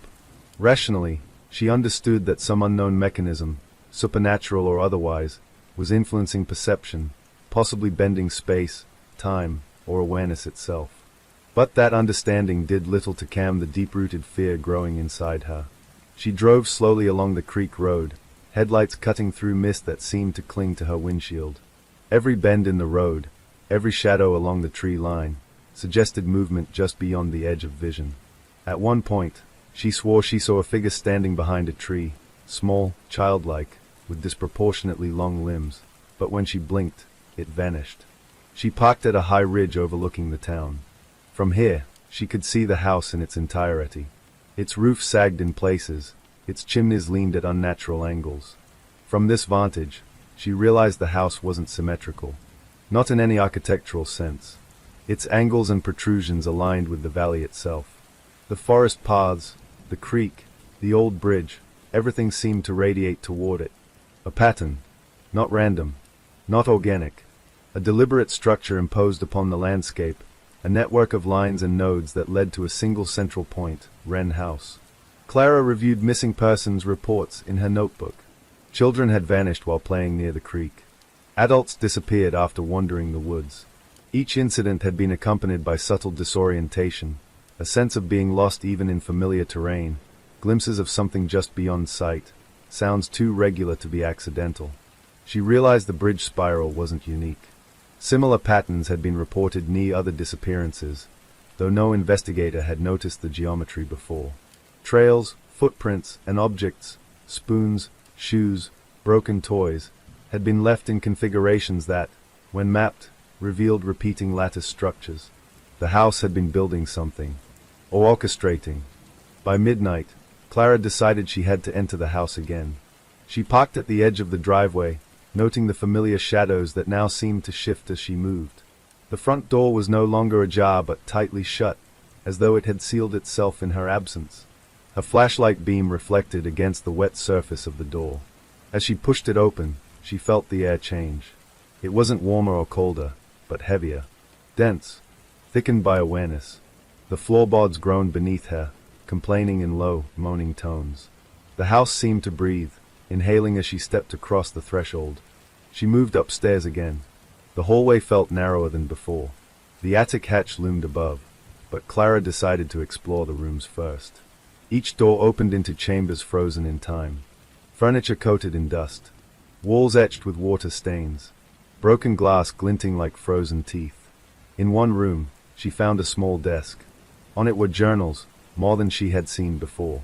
Each belonged to a past investigator or curious local. Their last entries were similar. It watches in patterns. It records our thoughts and footsteps. We are part of it now. The handwriting was shaky, frantic. The dates ranged over decades. Some entries ended mid-sentence. The pen apparently dropped in terror. Clara's stomach churned. The pattern wasn't just on the land. It was in the house. In its walls. Its flaws. Its very architecture. Each hinge, each beam, each window placement seemed aligned to track movement, sound, and attention. The house didn't just observe. It encoded. It calculated. Then she saw it. The pattern in motion. From the attic hatch, shadows slid along the beams. Not one shadow, but many, overlapping, intersecting, as though multiple figures were crouched in invisible layers. They shifted with purpose, adjusting the angles of perception. Clara realized with horror, the house itself had eyes, lenses, and watches embedded in the angles of light and shadow. One shadow detached and moved toward the door. Not a person, too fluid, too perfect in its movement. It stopped at the threshold of a doorway across the hall, tilting its head as though observing her. Clara raised her flashlight, illuminating nothing but dust and decay. And yet, the feeling of being scrutinized intensified. Footsteps, or echoes of them, resonated upstairs and down. She froze. The sound multiplied, reverberated through the hallways, layering in impossible configurations. Each echo matched the lattice she had observed outside, as though the house's structure extended beyond its walls into the valley itself. A recorder picked up faint signals, whispering tones beneath the static. She listened closely. The sounds were rhythmic, patterned, almost mathematical. A sequence repeating every few seconds. Clara recognized it instinctively. It was the same as the spiral footprints at the creek. The lattice. The network. The house had a language. It was speaking through mud, through water, through shadow. And it had been waiting for her to understand. Clara ascended to the attic at last. The ladder was intact this time, welcoming, almost coaxing. She climbed slowly, each step echoing. At the top, the triangular space stretched wider than she remembered. Shadows pooled in corners. Dust motes shimmered in the flashlight beam, but they arranged themselves, drifting along invisible lines, following unseen currents. And then she saw the watcher again. The figure from before. Crouched, head tilted, limbs elongated, eyes glowing faintly. But now it moved. Slowly, deliberately, tracing patterns in the dust on the floor, drawing symbols that mirrored the lattice she had mapped outside. It wasn't human. It wasn't animal. It was something in between, something shaped by the house's will. The watcher paused, raising a limb as if beckoning. Clara stepped forward cautiously. The floor beneath her vibrated faintly, aligning with her heartbeat. Then the watcher dissolved. Or multiplied. Clara couldn't tell. The lattice extended, through shadows, through walls, through the valley. Every step she had taken outside, every footprint, every reflection, every shard of rain on the creek, it was part of a single, terrifying pattern. And she realized, with a cold certainty, that the house was alive not in the sense of mind, but in the sense of purpose. It was designing. It was waiting. And she had walked straight into its geometry. Outside, Hollow Creek remained silent, the drizzle returning, washing away evidence. The bridge, the footprints, the spirals, all erased in minutes. And yet, the house pulsed faintly, a heartbeat imperceptible but constant, stretching its pattern across the valley. Clara understood one thing clearly. The pattern was growing. Every observer, every passerby, every footstep became part of it. And the house, whatever it truly was, would not let her leave until she understood the rules of its lattice. Rules she hadn't yet discovered. Rules that, if broken, could erase her entirely. The journal on the attic floor fell open of its own accord, pages flipping to a passage written decades ago.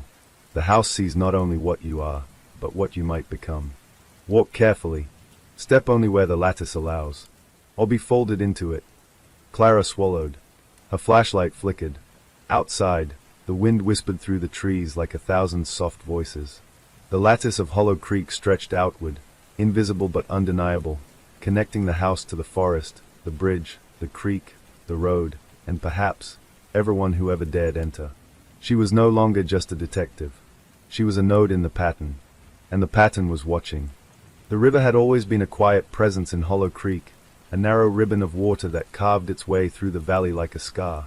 Locals avoided it at night. Some claimed it spoke when the wind ran through the trees. Others said it carried echoes of things long vanished. Clara had dismissed these warnings before, until the house drew her attention to it. She arrived just past midnight, the drizzle from earlier turning into a persistent mist. The water lapped against the bank, dark and smooth, reflecting faint streaks of moonlight.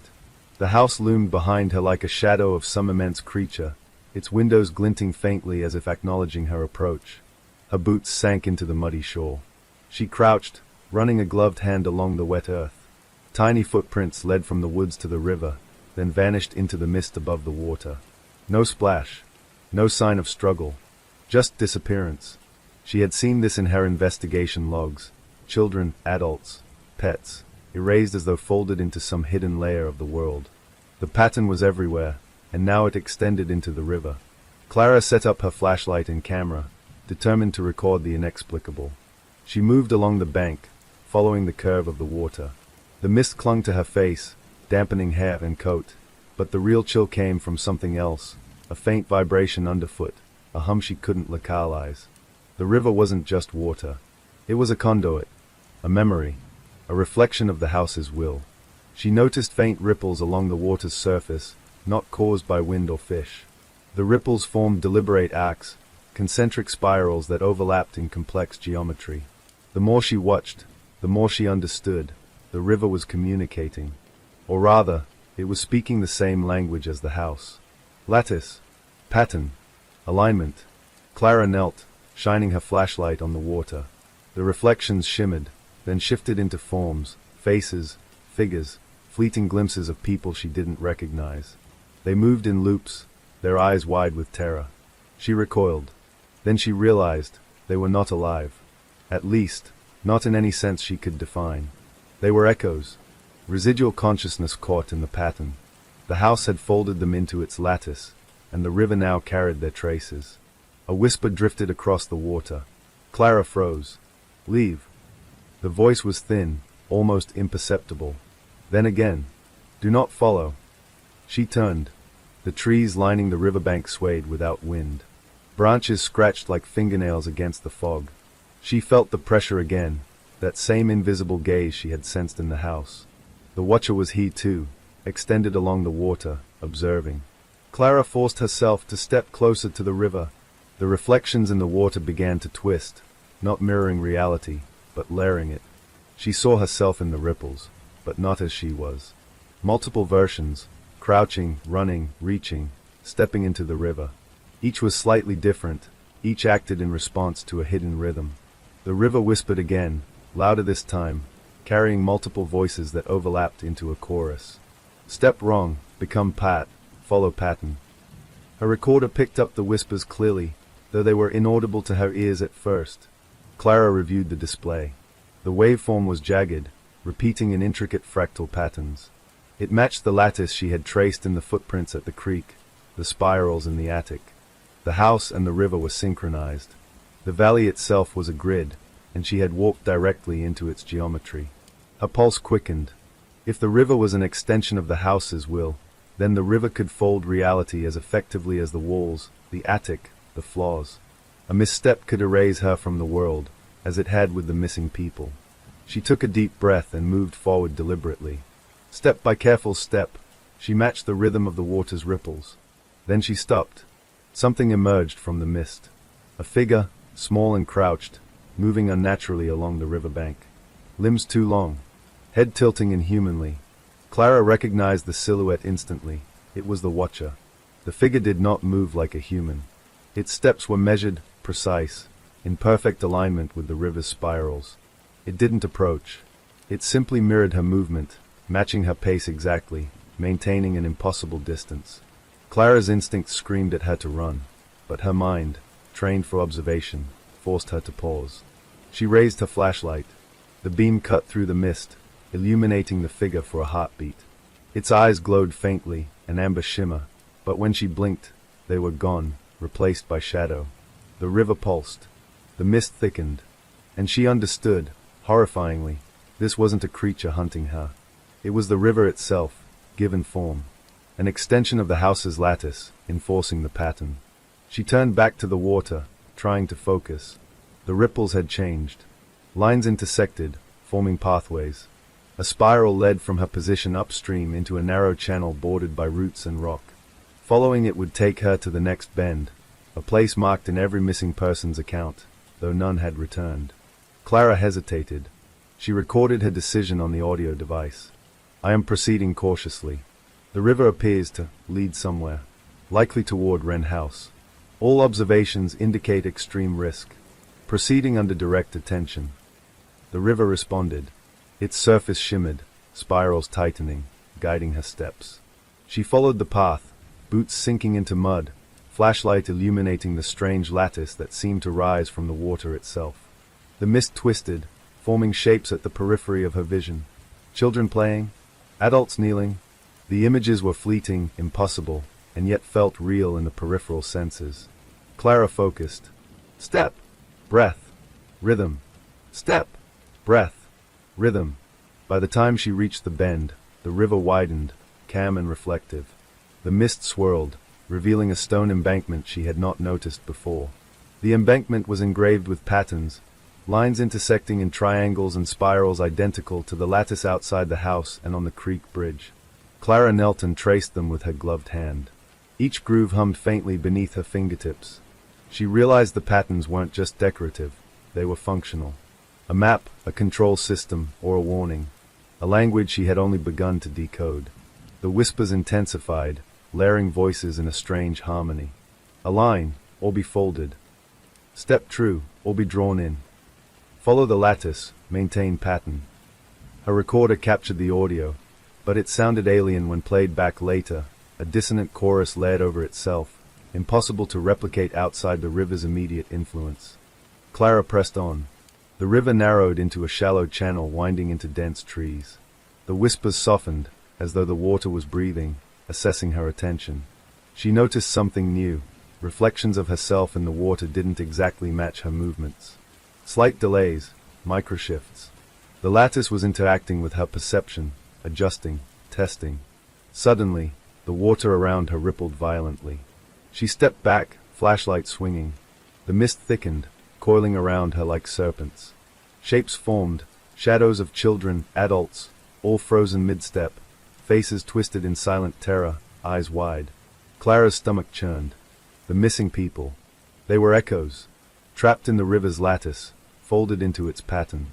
One reflection broke free. It was a girl, perhaps 10, eyes pleading. Clara froze. The river whispered more clearly this time, unmistakably. Help or be folded. Step out of pattern and join us. Clara's mind raced. The house's lattice, the spiral patterns outside, the watcher, they were all connected. Each disappearance had been a misalignment, a failure to observe the pattern. She hadn't been careless yet, but the warning was clear. One wrong step, and the river could erase her existence as efficiently as it had absorbed the others. She paused and traced the lines in the water with a stick, attempting to read the lattice. Slowly, a sequence emerged.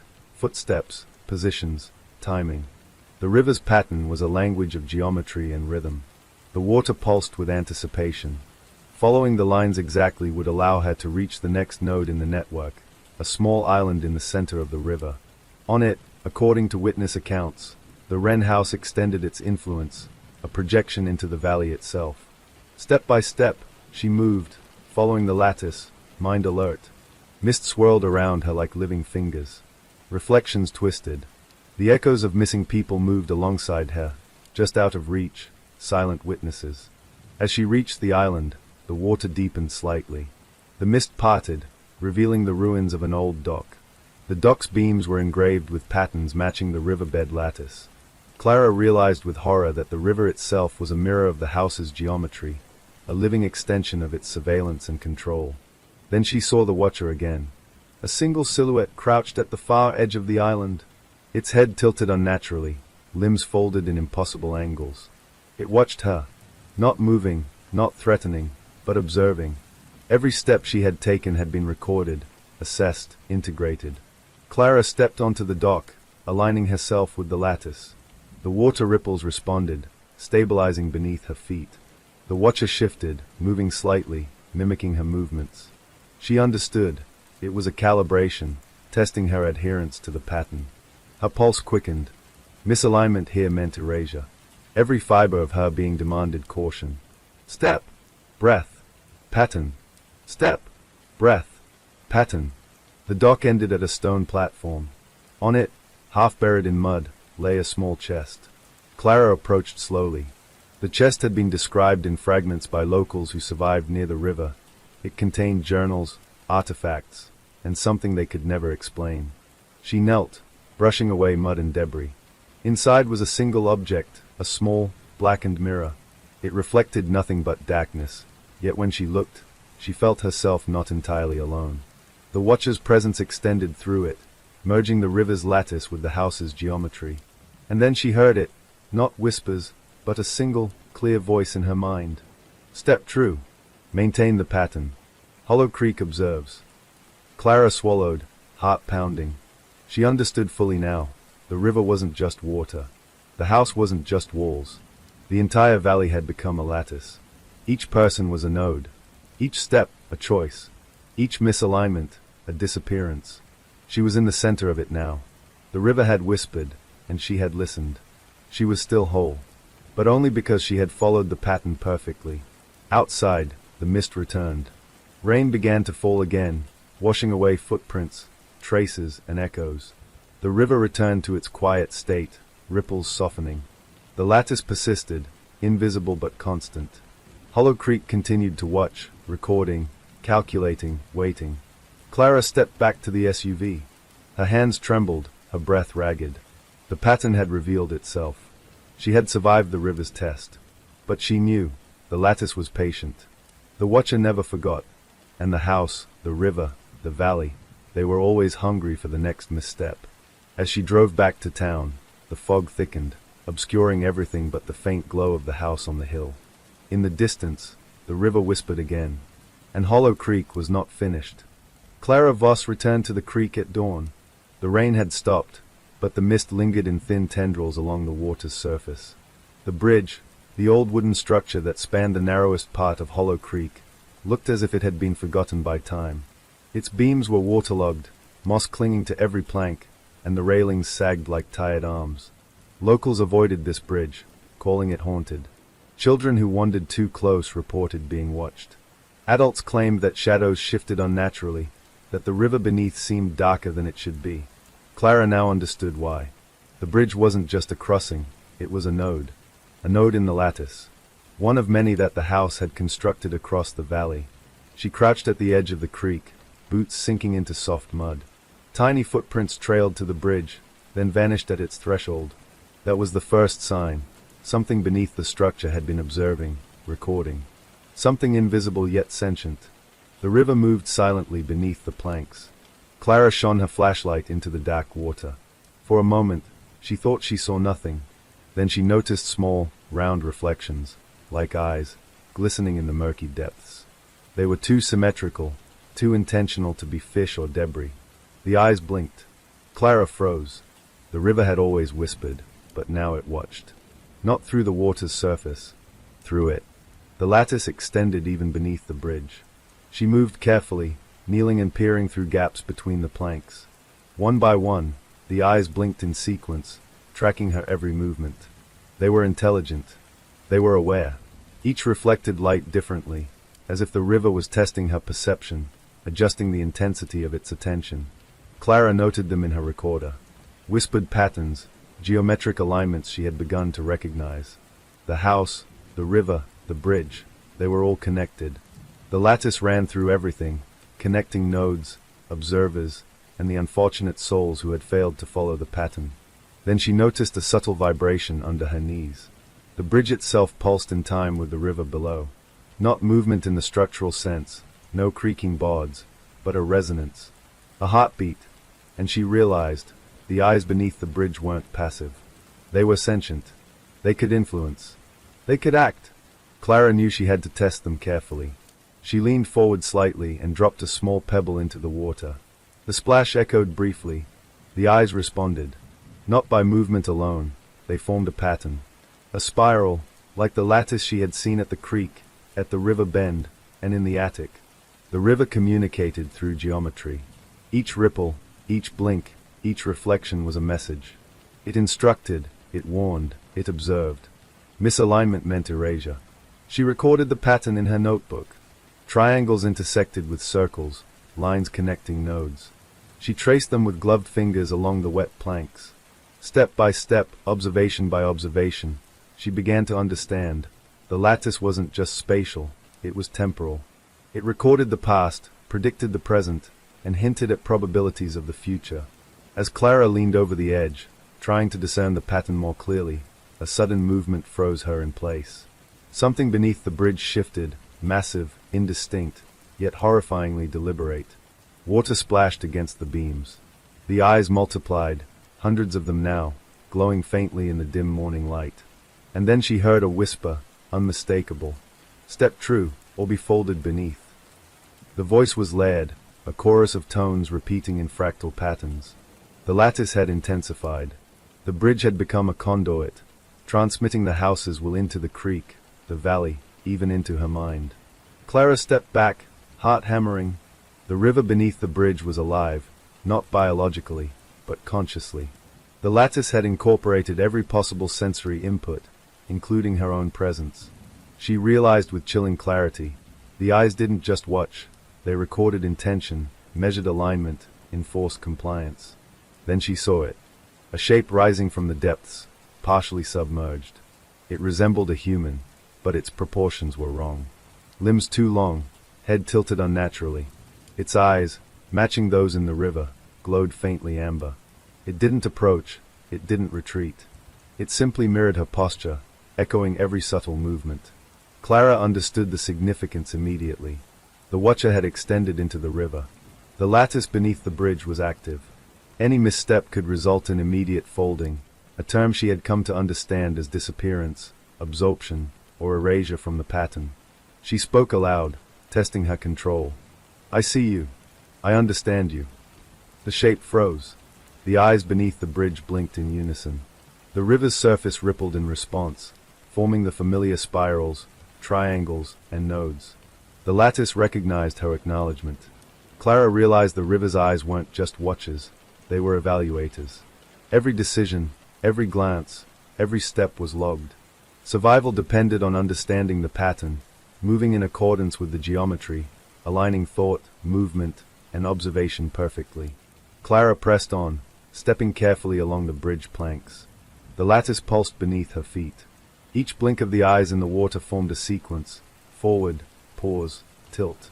She matched it instinctively, mind-tracking patterns faster than her conscious thought could process. Suddenly, a section of the railing shifted. A board loosened, creaking alarmingly. The eyes reacted instantly, flaring brightly. Clara froze, holding her balance. The river's whisper escalated. Deviation detected, maintain alignment. She understood. The lattice was alive in real time. Any mistake, any hesitation, any misalignment could be fatal. The missing people hadn't drowned. They hadn't vanished by chance. They had misstepped within the pattern, failed to maintain coherence with the lattice. Clara's pulse quickened. Every muscle in her body was tense. Her mind had to be perfect. Observation, intention, and movement had to align flawlessly with the invisible geometry. Halfway across, she noticed something new. Footprints on the bridge, appearing beneath her feet. Not hers. Not human. They shifted and adjusted as if the bridge itself were shaping them. Clara crouched to inspect. The impressions formed symbols, repeating sequences of triangles and spirals. They led toward the riverbank on the far side, where the bridge ended, but also hinted at a loop back, connecting to the house. The pattern was a circuit, a closed system. Hollow Creek had designed itself not only as a trap but as an active network, linking nodes, observers, and its victims in perpetual motion. Clara realized the magnitude of what she faced. The lattice wasn't static. It expanded. It adapted. It learned. And she was inside it. Reaching the far side, she crouched at the water's edge. The eyes beneath the bridge followed, their number now nearly uncountable. Reflections shimmered unnaturally. Shapes moved under the surface. Faces. Bodies. Echoes of the missing. None of them alive. None of them gone entirely. Folded into the lattice, subsumed by the house's architecture and the river's network. One face emerged clearly. A child, perhaps 8 years old. Eyes wide, mouth forming a silent plea. Clara's heart ached. She extended her hand instinctively, though she knew it was futile. The river's whisper intensified. "Do not touch, maintain the pattern." Her hand trembled. She withdrew it, realizing instinctively that even well-meaning intervention could destabilize the lattice. To act without alignment was to invite erasure. Clara exhaled slowly and focused. She traced the water's spirals with a small stick. Every ripple, every reflection, every blink of the eyes was part of a coherent design. Step. Observe. Align. Step. Observe. Align. She moved backward toward the bridge's midpoint, carefully retracing her steps. The lattice responded favorably, stabilizing beneath her feet. The river whispered softly now, approving, acknowledging compliance. The watcher remained, crouched at the far bank, unmoving. Clara realized the truth. Hollow Creek's pattern was not malevolent in the conventional sense. It was indifferent, precise, and exacting. It enforced rules she was only beginning to understand. Any deviation led to assimilation. Alignment ensured survival. Hours passed, or it felt like hours. The mist lifted slowly. Sunlight began to filter through the trees, illuminating the riverbank in pale gold. The eyes beneath the bridge dimmed, becoming ordinary reflections once more. The watcher remained at the far edge but retreated slightly, merging into shadow. Clara backed away, careful not to misstep. She glanced down the bridge, tracing the lattice once more. A recorder had captured the whispers. A notebook contained sketches of the symbols and sequences. She had survived the test. But she knew she hadn't mastered the pattern, only observed it. The bridge, the river, the house, they were nodes in a single network. Hollow Creek itself was alive, encoding movement, thought, and attention. The lattice had expanded beyond walls and water, embedding itself in every step she took, every breath she drew. And she understood with chilling clarity, the house had only begun its design. The valley, the creek, the bridge, all were extensions of its will. The missing had not vanished by chance. They had failed to align with the lattice. Clara had succeeded, but only because she had followed the rules, understood the geometry, and respected the watcher's gaze. She finally turned from the river and walked back toward the town. The fog lifted gradually, revealing Hollow Creek in muted daylight. The house remained, perched above the valley, silent but vigilant. The river flowed quietly beneath the bridge, hiding eyes that still watched, still recorded, still measured. Clara's mind churned. She now knew that Hollow Creek's true danger was not visible. It was systematic, precise, relentless. She had observed the eyes beneath the bridge. She had survived. But she understood one fundamental truth. The pattern never ended. It only expanded. And eventually, it would test her again. Clara Voss returned to Hollow Creek later that evening, a storm rolling in from the northwest. The valley was shrouded in fog, and the familiar landscape seemed transformed. Trees loomed taller, shadows stretched longer, and the winding paths through the woods no longer felt ordinary.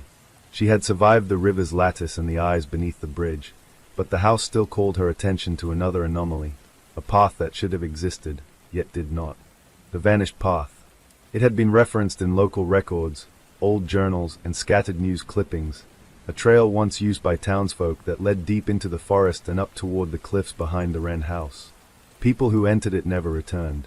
Footprints, reports, and occasional items had been left behind, but the path itself seemed to have disappeared from maps, aerial images, and even memory. Clara's instincts told her the vanished path was another node in the lattice, a connection point for the house's surveillance, a conduit for the folding of those who failed its rules. She had to see it firsthand. She parked her SUV at the edge of the forest where old maps suggested the path began.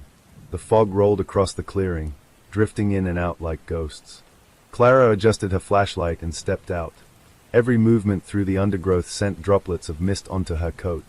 The beginning of the path was subtle, a depression in the earth, a slight alignment of stones along the edge of the trees.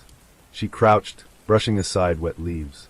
The signs were faint but unmistakable, flattened moss, scratched back, and tiny spiral impressions, mirroring the lattice she had observed at the creek and bridge. The path led into darkness.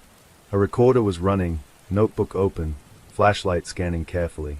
Each step seemed to echo unnaturally, though the forest was silent. The lattice extended even here, subtly warping the terrain, drawing her along predetermined lines. And then she noticed the first anomaly. A faint shimmer hovered above the ground ahead, almost imperceptible in the fog. Clara stopped. A breath formed a mist in front of her face. The shimmer flickered, like a heat wave on a summer road, then resolved into faint footprints suspended just above the soil. Not her own. Not anyone else she recognized. They hovered for a heartbeat, then disappeared, leaving behind no physical trace. The vanished path was alive. She pressed forward cautiously. The underbrush thickened. Trees leaned in unnatural angles, their branches forming arches that mirrored the spirals and triangles she had been tracing in her notebook. Every alignment she observed, every step, every beam of light, every reflection in water, was encoded into the forest itself. The lattice had extended, not only in space, but in perception. Suddenly, she heard a sound, footsteps behind her. Not hers, not those of an animal. They were light, measured, deliberate. Clara froze, listening. The fog thickened between the trees, shifting in slow currents. "Who's there?" she called softly, trying not to panic. No answer. The footsteps stopped, but something moved. Something in the shadows ahead, between the trunks. She couldn't see it clearly, yet she felt its presence. Her pulse accelerated. Every instinct screamed that the forest itself was watching, measuring, recording. Clara adjusted her flashlight, sweeping it slowly across the trees. Light landed on a hollowed trunk. Inside, a small blackened figure crouched, limbs folded unnaturally, head tilted. The watcher. It didn't approach, didn't flee. It observed. Its amber eyes reflected her flashlight, unnaturally symmetrical, unnervingly precise. Clara's voice wavered as she spoke. "I see you." The watcher's head tilted slightly. The fog seemed to pulse around it, as though reacting to her acknowledgement. The forest exhaled softly, a rhythm that matched her own heartbeat. She pressed forward along the vanished path, following subtle signs in the soil and fog. Spiral patterns in the undergrowth guided her steps. Fallen branches, arranged just so, acted as markers. The path itself was fluid, folding and unfolding under her gaze. Misalignment could mean disappearance. She remembered the voices from the river, the eyes beneath the bridge, the journal in the attic. Step true. Observe. Align. Or be folded. Her boots sank into soft earth. She paused, noticing a puddle shimmering in the fog. Her reflection was normal at first glance, but then it twisted. She blinked, and her image split into multiple overlapping selves, each following a slightly different trajectory. A misstep here could fold one of these selves permanently into the lattice, leaving only a trace behind. Clara's pulse raced. She recorded the reflection, sketching the pattern in her notebook. Each layer of her own image corresponded to a node in the lattice. The vanished path was not just a trail, it was a living network, a testing ground, a channel between the house, the river, the bridge, and the forest. Suddenly, the undergrowth parted, revealing a clearing. In the center stood a stone circle, half buried in moss. Its surfaces were engraved with spirals, triangles, and intersecting lines, the same geometry she had observed at the creek, in the river, and beneath the bridge. The watcher emerged at the edge of the clearing, crouched and still. Clara recognized a familiar sequence. The lattice was expanding outward, pulling her toward the center. The stone circle was another node, a focal point of observation. A flashlight beam caught movement in the fog. Shadows swirled along the edges of the clearing, faint outlines of previous wanderers, some children, some adults. Their forms were incomplete, blurred, as if partially folded into the lattice. Clara swallowed hard. She realized with horror, these were the ones who had failed the path, the node, the pattern. Their presence was residual. The lattice retained memory, projecting echoes of its failures. Clara stepped toward the stone circle. Each step triggered subtle vibrations underfoot, an acknowledgement from the lattice. It was testing her alignment. Mist swirled around her boots, forming ghostly spirals that mimicked the lattice in the ground. Her heartbeat matched the rhythm. Step. Observe. Align. Step. Observe. Align. She crouched to inspect the engravings. Tiny fissures along the stone formed additional nodes.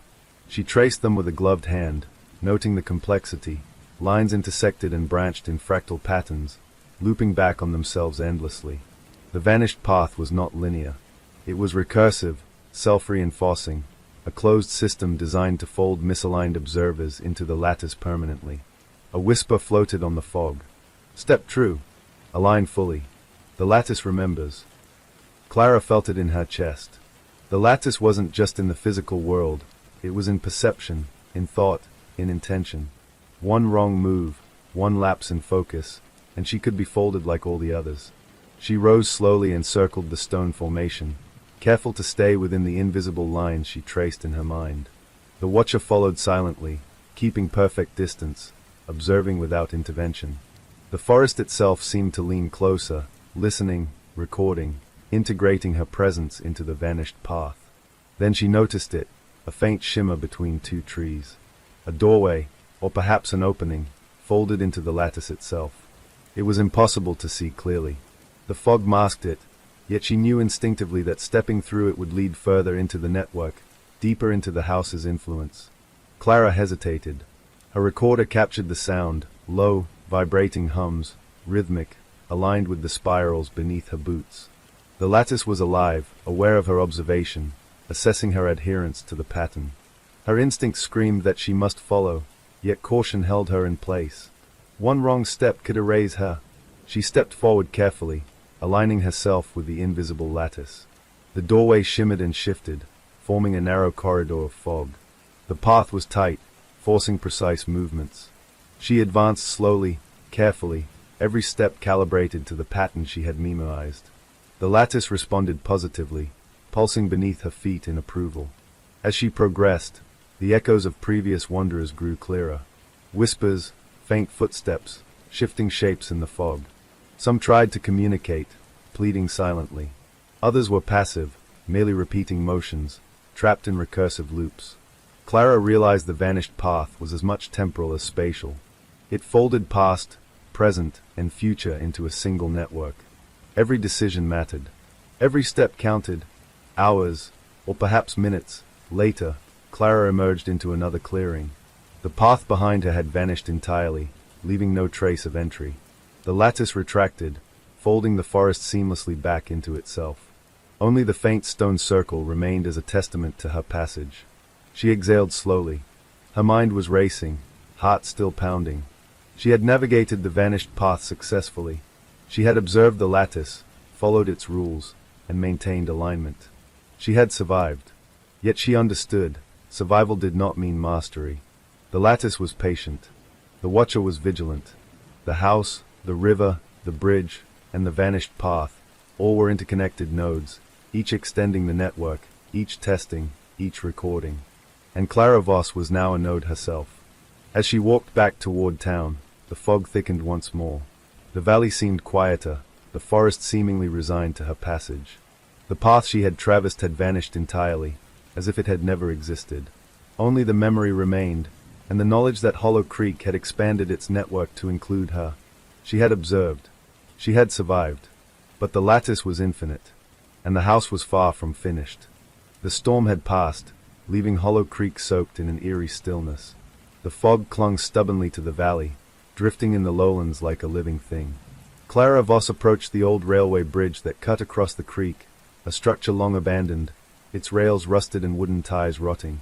Locals called it the Silent Crossing, though few dared set foot on it after dark. Stories whispered of travelers who disappeared mid-span, never to be found, their footsteps swallowed by the fog. Clara had learned to listen to the patterns, the whispers, the lattice that connected house, river, bridge, and forest. She knew the Silent Crossing was more than a bridge. It was a conduit, a node, a test. And tonight, she intended to confront it. The first thing she noticed was the quiet. Not the absence of sound, but an unnatural hush. Birds did not call. Leaves did not stir. Even the river, usually a constant whispering presence, flowed in an unnatural silence beneath the rusted beams. Clara paused at the entrance to the crossing, scanning the span with her flashlight. Each plank and rail seemed warped, bending subtly in impossible ways, as though the bridge itself were breathing, waiting. She stepped forward. Immediately, the lattice responded. Tiny vibrations under her boots pulsed in rhythm with her heartbeat. Mist coiled around her ankles, brushing against her gloves and coat. The fog thickened over the span, reducing visibility to mere meters. Clara's breath formed clouds in the cold night air. The silence was absolute, no creak, no drip, no whisper, yet she knew she was being observed. From the shadows of the far side emerged movement, slow, deliberate. A figure, humanoid but unnervingly precise, mirrored her steps. The watcher. Its amber eyes glowed faintly in the mist, fixed, unblinking. Clara knew better than to acknowledge it with sudden motion. The lattice required subtlety, alignment, observation. Misalignment meant folding. She advanced slowly, step by step, each one carefully placed along the decaying wooden ties. The bridge responded, vibrating in acknowledgement or warning. The watcher followed at a distance, copying every subtle adjustment in posture, angle, and speed. Clara realized the Silent Crossing was a measurement system. Every micro-movement was recorded. Every lapse in attention logged. Every misstep could result in disappearance. Beneath the bridge, The river whispered softly, though now the whispers were different, less a voice, more a pattern of pulses. Clara followed it instinctively, aligning her steps with the subtle waves and spirals. The lattice had expanded to include not just the physical world but her perception, her thought, and her intention. A slight misalignment could fold her completely into the pattern. Midway across, Clara noticed something impossible. The planks ahead seemed to vanish into the fog, leaving only air beneath her feet. Her heartbeat raced. The lattice was testing her. The silent crossing was not a linear structure, it was a recursive system. The physical bridge existed only in part, the rest was an extension of the lattice itself. She had to walk on faith, relying on perception and intuition to align with the invisible nodes. She exhaled, steadying her nerves, and took another step. The planks solidified beneath her boots as if acknowledging her alignment. The watcher mirrored her, paused for a heartbeat, and continued. The fog thickened, forming shapes along the rails, echoes of previous wanderers. Figures froze mid-step, expressions twisted in silent terror, limbs suspended unnaturally. Clara realized they were residuals, echoes folded into the lattice when the silent crossing had claimed them. Some reached out silently, pleading for recognition, but she understood. Touching them could destabilize the system, draw her into the same fate. A sudden creak startled her, though no physical movement occurred. One of the ties beneath her foot seemed to pulse, brightening subtly with amber light, invisible to casual observation. The watcher paused, tilting its head. Clara froze. The lattice had reacted. She had approached a node incorrectly. Quickly, she adjusted, matching her step to the invisible geometry of the lattice, aligning body, mind, and attention. The pulsing faded. The watcher resumed following, still silent. She realized the silent crossing was alive in a cognitive sense as well as a physical one. It required synchronization, not just obedience. The river beneath her, though silent, pulsed in tandem with the bridge. Tiny spirals of reflected light shimmered in the fog, mirroring the lattice patterns she had traced in the river bend, the vanished path, and beneath the bridge. The lattice was consistent. Everywhere she went, it maintained the same rhythm, the same rules, the same tests. Near the midpoint, the fog parted slightly, revealing a collapsed section of the bridge. The lattice shimmered over the gap, invisible yet tangible. Clara paused. Her instincts screamed to turn back, yet she understood the necessity. To retreat would be a misalignment, a failure. She had to cross. The watcher moved closer, but did not interfere. Its amber gaze followed her precisely, measuring every micro-adjustment in posture, every hesitation. Clara focused on the lattice. She stepped onto the empty space. The fog solidified beneath her boots, forming a bridge of perception, supported by her alignment and attention. Her pulse matched the invisible rhythm. Step. Observe. Align. Step. Observe. Align. The gap closed as she walked, and she reached the far side safely. The lattice acknowledged her success with a subtle pulse that resonated through the fog. The watcher stepped back, its presence still present but non-threatening. Beyond the collapsed section, the crossing narrowed, forcing careful movement along a single plank. The river beneath seemed darker here, almost black, reflecting nothing but the fog and occasional glimpses of the lattice spirals. Clara sensed something moving in the depths, something watching. The whispers returned, faint but layered. Align, observe, step true. Clara responded internally, matching her breath to the pulses, her gaze to the unseen nodes. The plank ahead wobbled slightly. Another test.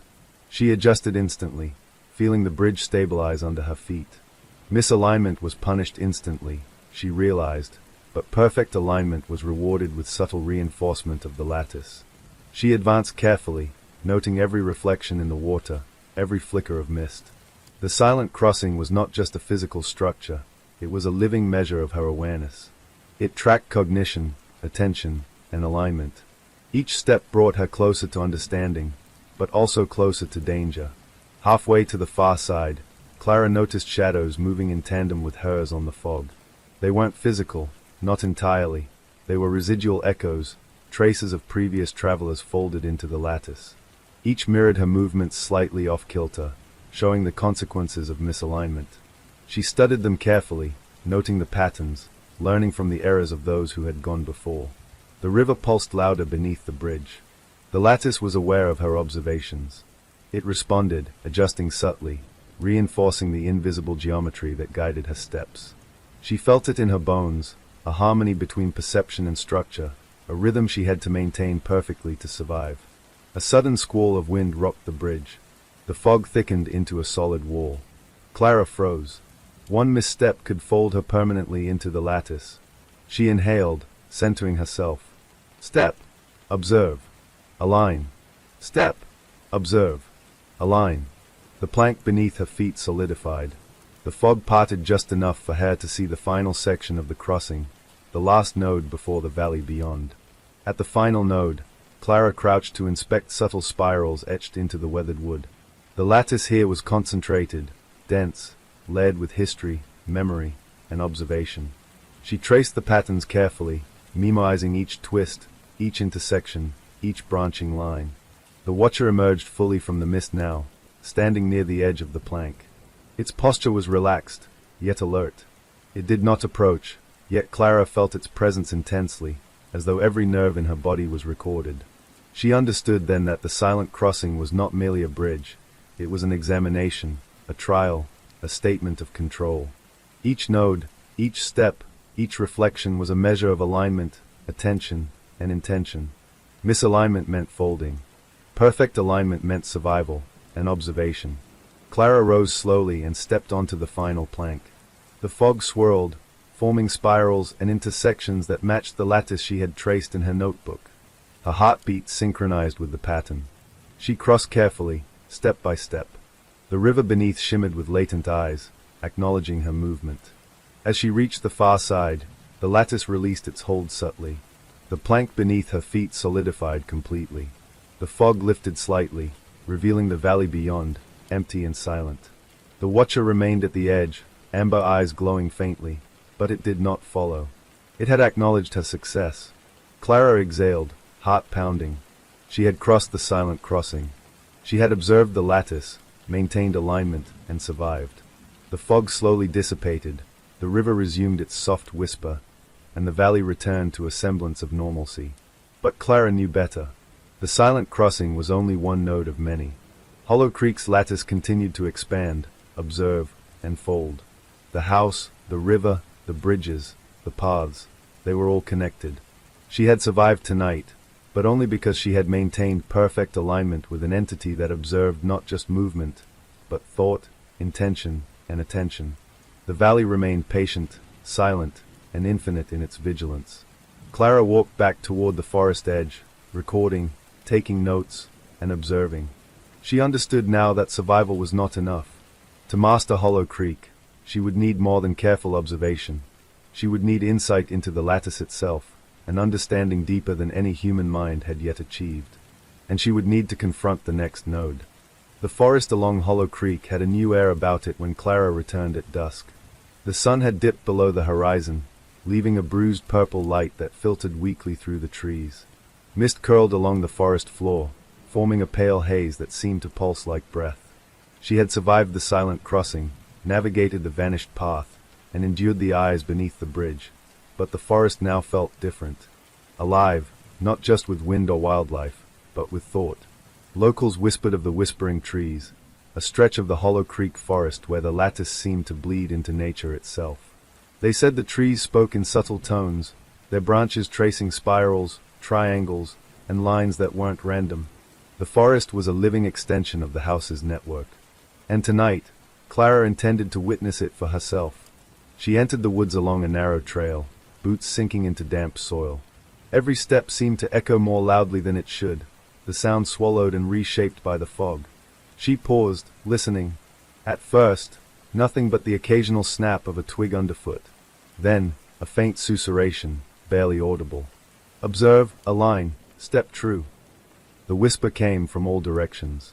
Leaves trembled, branches quivered, and she realized the trees themselves were communicating. Their bark glimmered faintly in patterns, spirals forming and reforming across trunks. The lattice had extended fully into this stretch of forest. Each tree was a node, a sensor, a recorder. Clara adjusted her flashlight, sweeping across the trunks. Light caught the moss in geometrical patterns, triangles nested inside circles, lines branching in fractal sequences. Step by step, she traced the invisible paths, aligning herself with the lattice. Any deviation could be catastrophic. She paused beside an oak with deep fissures in its bark. The spirals in the moss glimmered, moving subtly as she watched. A soft vibration ran up the trunk, and she understood it as a pulse, a heartbeat of the forest. The lattice was alive, extending not only across space but into perception. Each step, each breath, each intention was logged. A sudden rustle startled her. A figure emerged between two birch trees, a humanoid shape, crouched unnaturally, head tilted. The watcher. Its amber eyes glowed faintly, mirroring the spirals in the bark. Clara froze. The lattice was testing her. One wrong move, and she could be folded like the countless echoes embedded in the trees. She whispered, "I see you." The watcher's head tilted slightly. The branches trembled in acknowledgement. The lattice had recognized her observation. Clara proceeded cautiously, following the natural curves of the trees. Mist formed intricate spirals around her ankles. Twigs shifted subtly, guiding her steps along paths encoded in the lattice. The whispering trees were more than observation points. They were active participants, subtly influencing perception, guiding or warning against deviation. She passed a clearing, moonlight filtering through the fog. Shadows shifted unnaturally, forming echoes of past wanderers folded into the lattice. Some were human, others more ambiguous, twisted forms, half-glimpsed, repeating subtle movements, a permanent record of misalignment. Clara noted patterns in her notebook, spirals nested in triangles, lines intersecting at invisible nodes, each sequence a test for alignment. The lattice was expanding, integrating more of the forest, more of her senses, more of her mind. Further along, she noticed a fallen log forming a bridge over a shallow stream. The spirals in the moss continued across the log, perfectly aligned with the sequences in the trees. She stepped onto it cautiously. The log flexed slightly beneath her weight, but pulses of vibration reassured her. She was aligned. Step by step, she traced the invisible geometry, every micro-movement considered, every glance precise. Beneath the water, faint glimmers reflected her movements back in the pattern of the lattice, spiraling and intersecting with the sequences above. The watcher followed, crouched low, every movement mirrored. Its amber eyes never left her. The forest seemed to exhale. The lattice observed, recorded, and reinforced alignment. Misalignment was punished instantly, often invisibly, folding a wanderer into a residual echo, adding their traces to the whispering trees. A sudden breeze stirred the branches, revealing hidden engravings on an old maple trunk. Tiny spirals, etched into the back with impossible precision, traced lines that extended into the roots. Clara crouched to examine them. Her fingers traced the shapes, following the natural curves of the wood. The lattice pulsed beneath her hands. The forest itself seemed to recognize her comprehension. A faint whisper echoed around her. "Step true. Align fully. Observe without falter." Clara realized that the whispering trees were more than nodes. They were teachers. Observers embedded in the lattice to instruct, guide, and test. Every line in the back, every spiral in the moss, every echo in the mist formed a coherent message. The forest demanded harmony, precision, and awareness. As she progressed deeper, the trees grew taller, closer together. The fog thickened, and the forest became almost claustrophobic. Shadows moved at the edges of her vision, echoes of those folded, partially observed, trapped in recursive loops. Clara understood their behavior. They were lessons encoded into the lattice, warnings for those who failed to step true. She stopped at a fork in the trail. Both paths looked identical. One led toward the valley, the other deeper into the forest. The lattice pulsed subtly, a barely perceptible vibration under her boots. She traced the sequences in the moss, mapping spirals and triangles with her eyes. One path matched the invisible geometry exactly, the other deviated subtly. Step true. Align fully. Observe. Clara chose the correct path. The mist parted slightly, and she moved forward with renewed caution. The watcher followed silently, maintaining a perfect distance, its amber eyes a constant reminder of the lattice's omnipresence. The trail eventually led to a small clearing dominated by a massive oak. Its trunk was enormous, roots sprawling outward like veins. The lattice converged here, spiraling upward into the canopy. Light from the moon shimmered off the mist, forming delicate arcs along the branches. The forest whispered in layered tones, a chorus of subtle instructions and observations. Clara crouched to trace the spirals in the roots.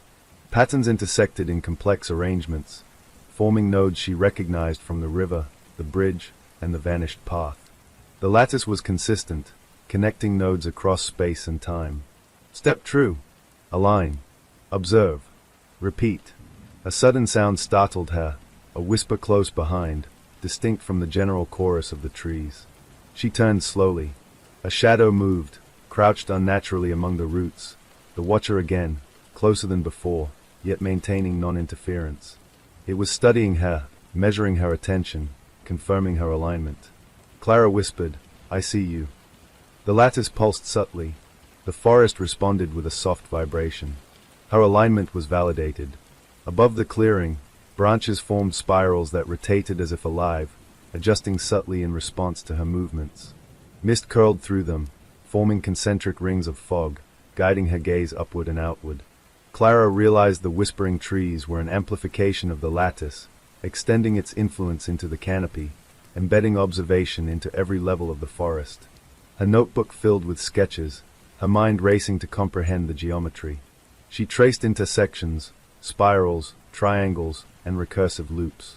Step by step, the lattice reinforced patterns, providing feedback with subtle vibrations and shifts in mist. She understood with growing clarity. The whispering trees were a living archive, a dynamic system that measured alignment, recorded errors, and amplified observation.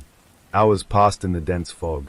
Clara moved carefully, step by step, tracing the lattice, observing residual echoes, and noting subtle variations. The forest responded, branches swaying, mist coiling, spirals shifting to mirror her attention. Misalignment would mean folding. Perfect alignment ensured survival and continued observation. At last, she reached the far edge of the whispering trees. The canopy opened slightly, revealing the valley beyond, lit by pale moonlight. The watcher paused, its amber eyes glowing faintly, then retreated into the shadows. The forest seemed to exhale, a subtle pulse in alignment with her heartbeat. She had survived the whispering trees. But she knew survival was not mastery. The lattice extended further, deeper, and more intricate than she could yet comprehend. The house, the river, the bridges, the vanished path, and now the whispering trees, all were nodes in a network that stretched beyond perception, observation, and time. Clara understood one undeniable truth. Hollow Creek's lattice was infinite, patient, and unrelenting. Each node she survived brought her closer to understanding, but also closer to its ultimate tests. And somewhere ahead, the next node awaited. The Wren house loomed above Hollow Creek like a sentinel. Its dark silhouette was etched against the morning mist, windows like unblinking eyes watching the valley below. Clara Voss approached cautiously, notebook and recorder in hand, aware that she had survived the river, the vanished path, the silent crossing, and the whispering trees. But tonight, she would confront the Wren house itself. The townspeople called it cursed, haunted, uninhabitable. Yet some records spoke of tenants, families who had lived there for weeks, months, sometimes years, before vanishing completely. They left behind only objects, journals, and the faintest impressions in the lattice. Each tenant had contributed to the house's memory, leaving traces embedded in its architecture. The house was alive with legacy, absorbing the presence of those who entered, folding their histories into its network. Clara's goal was simple in theory but terrifying in practice. She had to observe, understand, and survive the house's lattice without being folded herself. She ascended the long stone steps leading to the front porch. Each step creaked underfoot, though the house seemed to absorb the sound, muting echoes unnaturally. The air smelled damp and metallic, tinged with faint decay. Mist drifted through the open windows like smoke, carrying whispers she could barely hear. Clara's flashlight illuminated the door. Symbols were etched into the wood, spirals, triangles, intersecting lines, the lattice, encoded physically for those who could read it. She traced the markings with gloved fingers, noting subtle variations from the patterns she had observed in the forest and along the creek. Each tenant had added their layer, leaving fingerprints in the lattice. A soft creak echoed inside. She froze. Someone, or something, moved in the shadows, not human, but aware. The lattice had already detected her presence and was responding, folding observation, memory, and intention into itself. Inside, the house smelled of mildew and old paper. Furniture sat abandoned, dust covering every surface, yet it felt recent, as though someone had only just left. Clara moved carefully, following patterns of light reflected in mirrors, in puddles on the floor, even in the cracked surfaces of walls. The lattice was active, alive, monitoring every micro-movement. In the living room, she found a desk covered in journals. They belonged to past tenants, each recording experiences, observations, and warnings. Some had escaped early folds, others disappeared entirely, leaving cryptic notes. She flipped through one carefully. The lattice sees more than eyes. It sees thought. It aligns the mind with the network, folds when misalignment occurs. Observe, align, step true.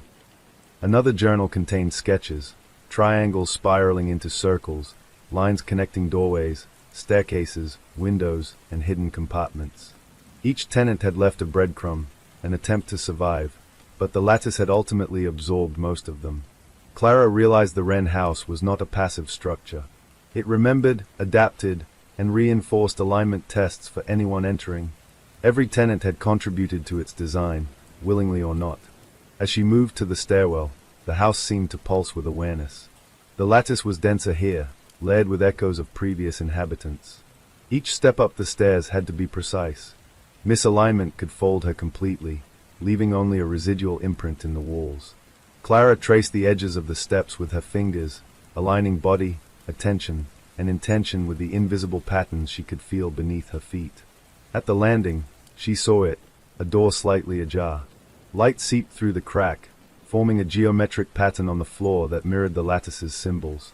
She realized this room was a node of particular importance, a hub of observation and memory where tenants' presences were concentrated. She pushed the door slowly. Inside, the room was lined with mirrors.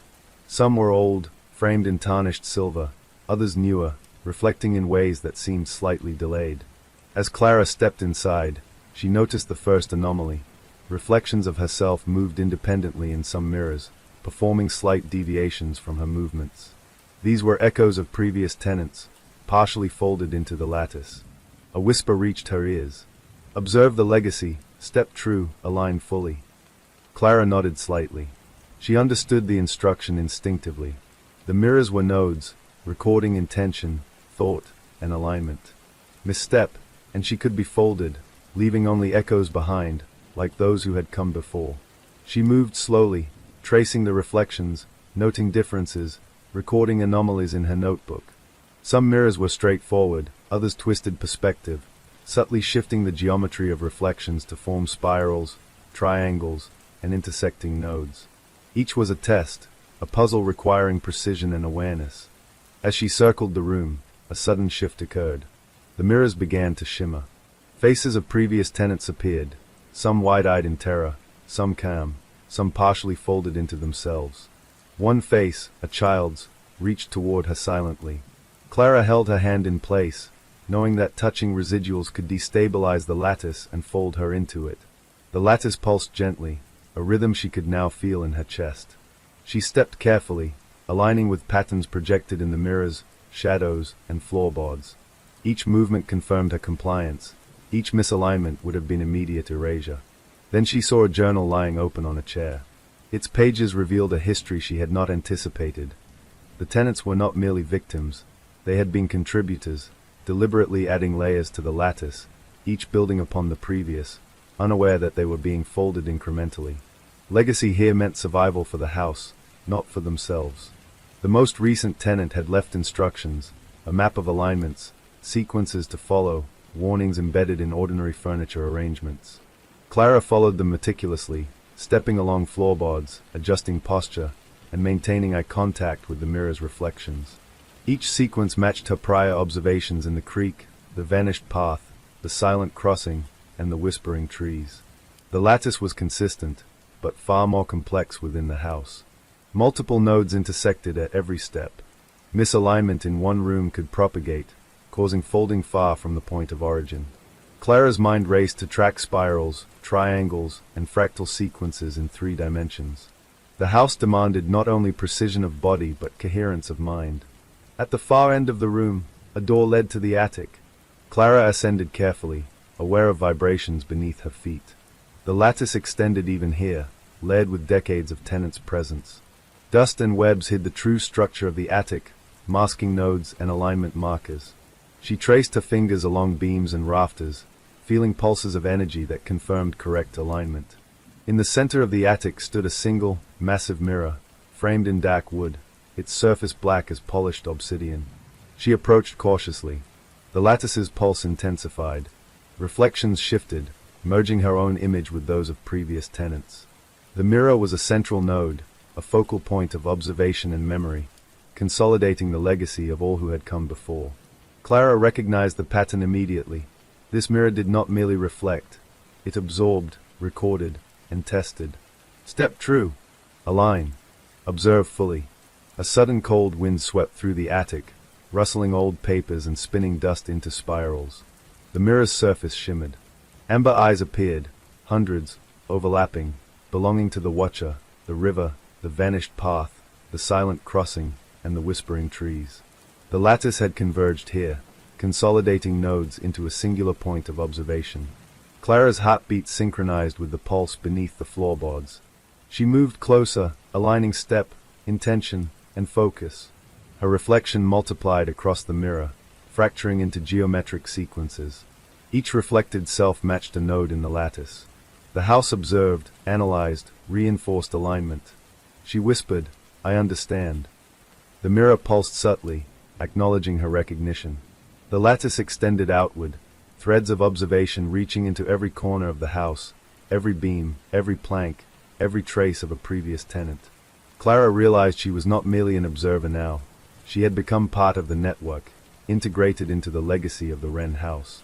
Hours passed as Clara studied the mirror. The lattice revealed secrets, how each tenant had contributed, how errors propagated, how alignment preserved survival. She traced the spirals and triangles across her notebook, following the recursive fractals of memory embedded in the house. Each echo of a tenant reinforced her understanding of the network, the house, and the infinite precision of its design. And yet, she knew she could not stay. The house demanded alignment, but it also demanded movement. The lattice was alive, expanding beyond the Wren house, reaching into Hollow Creek itself. The next node awaited, and she had to navigate it. Descending the attic stairs, Clara paused to consider the legacy of the tenants. They had survived only partially, leaving echoes in mirrors, journals, and residual patterns across the house. Each had contributed unknowingly to the lattice, building a network that now encompassed not only the Wren house but the creek, the forest, and the bridges. A recorder captured whispers, faint but distinct, as if each tenant's voice had been preserved in the lattice. Step true, align fully, observe, survive. Clara exhaled slowly. She had observed the tenant's legacy, traced the nodes, survived the tests, and integrated her presence into the network. Yet she understood that the lattice was infinite, patient, and merciless. Each node she survived brought her closer to mastery, but also closer to its ultimate tests. And somewhere beyond the house, Hollow Creek awaited. The morning mist hung low over Hollow Creek like a living veil. Clara Voss stood at the edge of the valley, the Wren house looming above, dark and silent, its windows like unblinking eyes. She had survived every trial the lattice had thrown at her. The vanished path, the silent crossing, the whispering trees, the river, the bridge, and the attic mirror. Each node had tested her perception, alignment, and will. But this final day demanded something more. Agency. She understood now, survival was not enough. The lattice demanded action, conscious manipulation, and mastery. Observation alone no longer sufficed. To break the pattern, to reclaim control, she had to act deliberately within the network. Clara approached the house with a newfound focus. The fog curled around her feet, thickening as she ascended the steps. Symbols carved into the door pulsed faintly, responding to her presence. Step true. Align fully. Observe. She traced the spirals, triangles, and intersecting lines with gloved fingers, memoizing subtle variations left by past tenants. These were instructions left in their survival attempts, encoded into the lattice. She paused at the threshold. Beyond lay the house's central node, the living architecture itself, infused with decades of human thought, intention, and folded consciousness. To act here meant risking complete folding. Misstep could erase her entirely. But hesitation now would allow the lattice to continue expanding unchecked. She entered. The interior was familiar but altered. Light from the morning sun filtered weakly through windows, forming shifting geometric patterns on the walls. Dust swirled in spirals, tracing the lattice's invisible lines. Clara walked carefully, every movement deliberate, every breath aligned with the pulse beneath her feet. The watcher emerged from the shadows, crouched low, amber eyes fixed on her. It was observing, waiting for her first move. She began in the living room, approaching the central mirror. The one in the attic had revealed the core lattice structure. The mirror here was massive, its surface dark and reflective, a portal into the house's memory. Residual echoes of tenants swirled within, some frozen mid-step, some flickering like corrupted video files. Clara understood. These echoes were the lattice's recorded history, the sum of every attempt, success, and failure. To exercise agency, she had to interact with it, not simply observe. Clara stepped closer, tracing the spirals and triangles etched faintly into the frame. She placed her palms on the glass. The lattice pulsed in response, resonating through her arms, up her spine, into her mind. Patterns of past alignment flashed before her eyes, nodes connecting windows, staircases, beams, even air currents. She traced them mentally, mapping sequences and intersections with increasing clarity. The watcher shifted slightly. The amber eyes narrowed. It recognized her intent. She was no longer merely surviving. She was engaging. Clara inhaled deeply, centering herself. Step true. Align fully. Observe. Act deliberately. With a sudden clarity, she projected her will into the lattice. She imagined the nodes rearranged, patterns reordered, echoes of failed tenants freed, residual folds reversed where possible. The mirror shimmered violently as the lattice responded, pulsing like a heartbeat with increasing intensity. The house resisted. Walls trembled subtly, floors groaned, and the air thickened with whispered instructions. Step true. Align fully. Observe. Fold. Misalignment. Fail. Clara ignored them, maintaining focus. She visualized the lattice as a network of threads, each node a point of observation and memory. She began to weave herself into it consciously, inserting intention as a stabilizing force. Echoes of past tenants responded, shifting in recognition. Some became coherent again, moving fluidly within the lattice instead of frozen fragments. The watcher rose, moving closer, but did not attack. It studied her, measuring the extent of her control. Clara realized she was no longer a passive participant. She had agency within the network. Suddenly, a pulse radiated outward from the mirror, traveling through walls, floors, beams, and windows. The lattice trembled as if acknowledging her command. Branches outside the house shivered, the river pulsed, the vanished path shimmered faintly in memory. The whispering trees seemed to bow subtly in alignment. Hollow Creek itself responded to her manipulation. Clara's heartbeat raced. Each adjustment had consequences. Each node she influenced affected distant points in the network. The watcher mirrored her movements perfectly now, not as an observer but as a counterbalance, a force ensuring her will did not destabilize the lattice entirely. Step by step, she traced threads across the house, reinforcing alignment, freeing echoes, and reclaiming control over nodes she had previously only survived. She realized the lattice had never been purely hostile.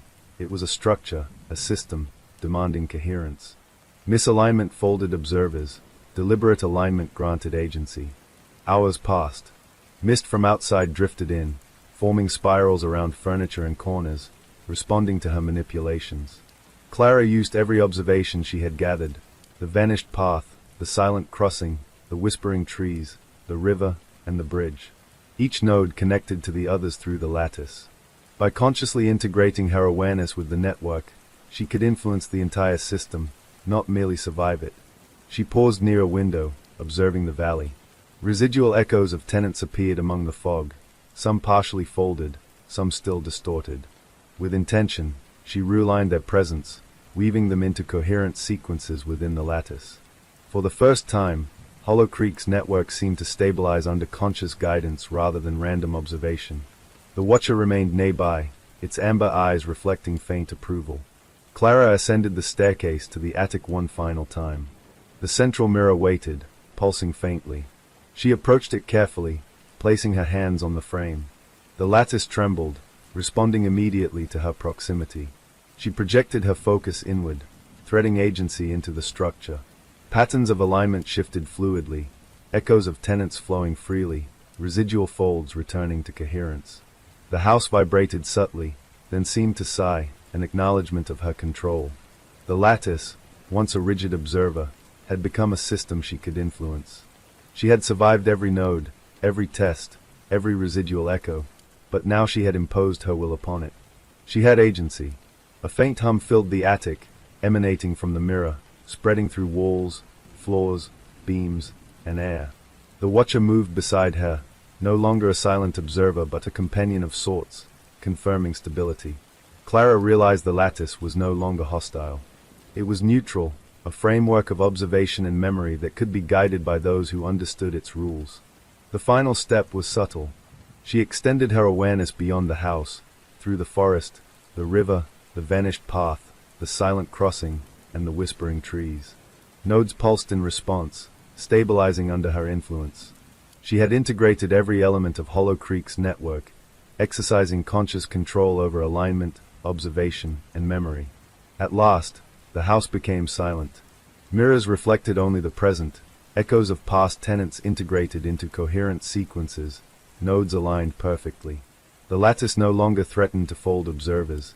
It now awaited deliberate interaction. Clara exhaled, exhausted but triumphant. She stepped outside. The morning mist had lifted slightly, sun piercing through the clouds, illuminating Hollow Creek in a pale gold. The valley seemed at peace, the river flowing gently, trees swaying naturally. The vanished path shimmered faintly, stabilizing for the first time. The silent crossing appeared intact, no longer a test of arbitrary folding. Clara understood the truth. Survival had been merely observation. Agency, the deliberate use of awareness, attention, and action, was mastery. The lattice had granted her not only life but understanding. As she descended the steps, the watcher remained on the porch. Amber eyes fixed on her, but no hostility remained. It had verified her agency, confirmed her alignment, and acknowledged her mastery. Clara nodded slightly. She understood that Hollow Creek, the house, and the lattice were neither enemy nor friend. They were systems, waiting for those capable of comprehension. Clara looked toward the horizon. Hollow Creek remained infinite in its mystery, but she had reclaimed control over her passage through it. She had survived nodes, integrated patterns, stabilized echoes, and exercised agency. And now, the lattice awaited not just for observation, but for deliberate choice. Clara Voss stepped forward into the valley. The fog lifted entirely. The Wren house loomed behind her, silent but alive, its lattice expanded, stabilized, and under her guidance. Hollow Creek was no longer a trap to merely survive. It was a network to master. She walked into the light, ready to face whatever new nodes awaited, knowing that agency had shifted the balance. The house had tested her. She had learned. And now she could act.